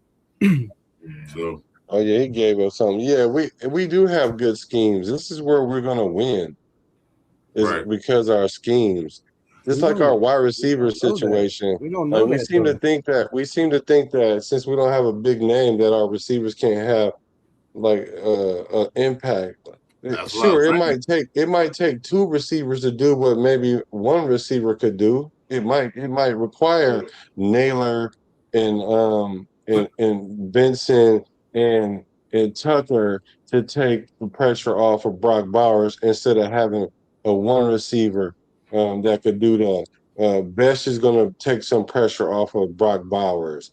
I don't know. Everybody was talking about this separation when it comes to Bash, but you guys don't understand. He don't need separation to catch the ball, so that's not his thing to get separation. So No. I seen how Strong Kubiak hands and called those power. plays, and I seen how he was using Tucker, and I seen how they ran that route to Mayer. Did y'all see that? And did y'all Yep. see how Mayer got hella open? Did y'all see that route concept? And it was easy money. I could see Kubiak doing it all day long. We Yeah. just don't know who the receiver is that he's going to highlight at that moment, and that's fine because nobody is but him. Well, of course the offense, but You know, it's all that's where we're going to win. it's called matchup. That's what going to match up. They say, "What are we playing against?" This team has slow DBs, so let's put our speedy guys out there. This team has speed, have what they call them, like more physical DBs. Let's put Besh out there. He's more physical, so they're gonna match up that each week.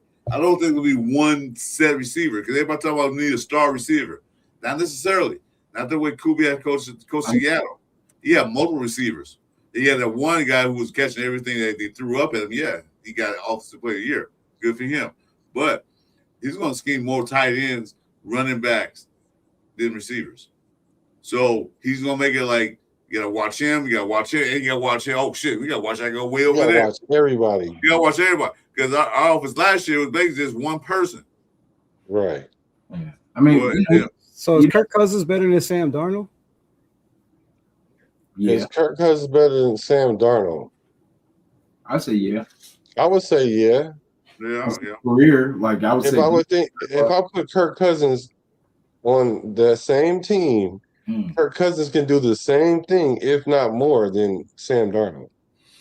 But he got benched by Michael Penix, though. No, well, that was the plan from the beginning, dude. That wasn't on him. That wasn't because of plan, but who got so wait a minute. So okay, with all that being said, who ended up with a winning record and who didn't? Mm-hmm. Kirk Cousins ended up with the winning record. Okay, with that being said, Atlanta lost. They lost. Not only did they lose Kirk Cousins, the coach got fired, the GM got fired, and Penix ain't even starting this year. Like Tua. He's still hurt. So you really telling me that Kirk Cousins is not as good as Penix? He's way better than Penix. Penix ain't even started for the team that they tried to put him as the starter. They tried to make him the starter, but he got injured. What they did is they went and got Kirk Cousins, paid him all that money, then they turned around and draft Penix that same year.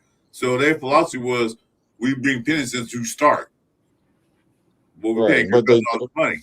So they wanted Penix to start regardless. One way or the other. Yeah. I don't know. I just find it funny that Kirk Cousins sat on the free agency list for all that time until after the after the draft, and then the Raiders go snag him. There's a lot of teams.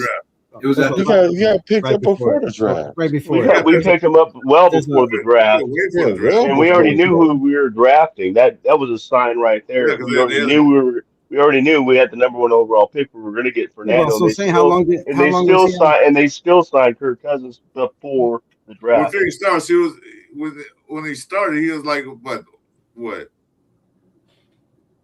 A week? It wasn't that long. Seahawks won because of their defense. I feel that defense. This is a good point right here. Seahawks. There's a reason why the Seahawks won the chip. It's because the scheme. Exactly. Right. Yes, it was defense, but JSN ain't breakout just because they schemed. And if y'all didn't see in those first two series with how Mendoza and Kirk Cousins, those plays, those schemes, those vanilla schemes that we were running that we actually showed, I can only imagine the plays we didn't see what they're going to be like. Exactly. So I'm seeing something different than what y'all seeing. I mean, I I'm trust seeing the something scheme. different. But It's- I Jeff don't. said we signed him the day after Mendoza's pro day. Okay, yeah. So they didn't take that long to sign him. Yeah, it was the day after the pro day. Yeah. Yeah. Pro day. Yeah. Because they already told say, look, we're gonna draft Mendoza. And that was what, March That's what something? I meant right Early before. I March. didn't mean I meant right before, but I didn't know it was a month. I thought it was like right like. Oh, right they waited for the draft. Yeah, it was like that. It was like mid March, I think. It was the pro day. Something earlier mid March. Yeah, man. Either way, he was on the free agency for a long time for no money because Atlanta Well, got to pay that salary. There's a lot of needy quarterback teams, and we knew we were going to get in the first round pick. He wasn't officially that There's long. a lot of teams that are wishing they had quarterbacks right now. He wasn't officially that long. He wasn't just sitting there like some of the other players are. He wasn't that long. He was free agency in March, yeah. And he went to a 3-win team because he know the scheme is going to propel him, because the reason why he even was playing bad at Atlanta when he was because they had him playing in the pennant scheme. But then once they decided to let him play under center, that's when he won 4 games in a row. When was the last time the Raiders won 4 games in a row? When was the last time? 2 in a row. 2019. Right. It was 2019. We'll We see. won 4 games in a row. I just hope everybody keeps that same energy when Kirk Cousins ain't the Superman. Y'all think y'all keep that same energy. Keep it. When I ain't Kirk saying Cousins I have not even once said he's Superman. I'm saying I he's ain't better said than either. Mendoza at this point.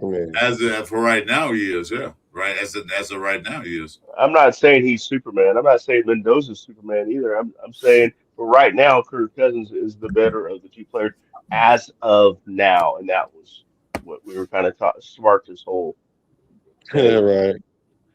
Salute to you guys. Thank you. Thank you. I do not Well, think Kirk Cousins is our savior. I don't No. think any of that well, stuff. No, I think Mendoza's not even our savior. So I don't no. that term is, there's a reason why they're saying 111. Do your 111. There is no savior. The thing is, you do your job. That's it. Because this piece, because this piece, because this piece, because this piece is going to build something. We're not relying on this piece to hold together these other 3 pieces. That's not what we're doing here. And that's why you can't win that way, because when you try to build around a superstar, Lamar Jackson, then it's evasive. Joe Burrow, so you go get Chase, and then you go get Higgins, but then you can't afford a line. Oh, then if you can get some people on the line, then the defense is deficient. But guess what? They lost their running back because you're trying to build on this one player. Now, if you get a player that can be very competent, like Cousins, and you don't have to put it on his back. Then you get a running back that's a solid. Ginty. You got a tight end that can hold his own. Stop trying to make him be the whole wide receiving core. Just make him be a very good tight end. And then these receivers, we don't have nobody that's out there that's a big name. So guess what? All you guys collectively have to do something that's going to make the whole team, the whole sum of the parts better. Just do your part. We don't need Besh to be running 9 routes all game. We just need you to get the 3rd down. You're 3rd and Besh now. That's all it is. Like, we just need you to do that. So if we can get players to play their role, then we'll be fine. There is no savior. There is none. It just doesn't work that way no more in today's NFL. Even Sean Vay wanted Cousins. I disagree. That quarterback franchise quarterback comes in and changes everything if you pick the right one. I mean, just look what it did for Washington. Look what it did for the New England Patriots. Look what it's done for the Chicago Bears. What did it do for Washington? They missed the playoffs last year. Yeah, but they went to the NFC Championship. Yeah, their quarterback got hurt. After that, what happened? Yeah, okay, he got hurt. This is a good point. If anyone's the savior, it's the coach. It's Kubiak. That's a good point. Those are good points. Absolutely. Man, thanks, man. Appreciate it, man. You have a good one. Much now we just need the players. Appreciate you, man. Thank you, guys. Thank you for showing up for sure. Hit the like button on the way out, you guys, so it can hit the algorithm. Here too. I got to jump off here. So yeah, I appreciate you guys. We're gonna end the show. I thank you guys for coming. So what I'm gonna do though is I'm gonna have each person bring their own question. Bring their own question to ask the panel and debate it. Who's your daddy? I got a question right quick now. Do you think Jamarcus Russell is a bust? Do I think he's a bust? You think he was a bust? Unfortunately, he was a great player. unfortunately, that was a joke. Yeah, I know, but I'm just trying to. I don't want to call him a bust because I think the franchise kind of let him down. But I mean, in the big scheme of things, you would have to call him a bust, unfortunately. Well, if you come in training camp weighing 400 pounds, yeah, I don't think he took it seriously in the first place. So, yeah. And then for somebody that big, he sure didn't break tackles. You know what I mean? Well, I just hope Mendoza's not a bust. Yeah, so that's PTSD. I hope he's not neither. I mean, because there's a lot of things that want him to be. That's why I'm glad they sit down and wait, let them learn. I'm gonna say wait, like I said, I don't want to wait the whole not the whole year, but if that's what it takes, then that's what it takes. I don't want to see him come in there and it's like get thrown in the fire and boom. Because a lot of quarterbacks that go in the fire right away don't have success. The following year they do, because he had mentioned Peyton Manning. Yeah, okay, but yeah, just give him time. He might play halfway through the season. We don't know yet. We have to wait and see. Right. Yeah. All right, guys. I appreciate chat. I appreciate you guys for sure. Chat. I appreciate you guys for hacking into the show. We all appreciate the love. We all appreciate the loyalty. When you guys already know it's one nation, that's the Raider Nation, all day, every day. Because I'm a Raider, he a Raider, you a Raider, whether it be from the Bay to LA to Las Vegas. You got two old Raiders in here too, so remember that. I think I'm an old Raider too. You say you wear the Raiders on your sleeve. You say you bleed silver and black. But when the pressure hits, do you stand your ground or do you run? If you've got what it takes, step into the arena and show us. This is fight or flight!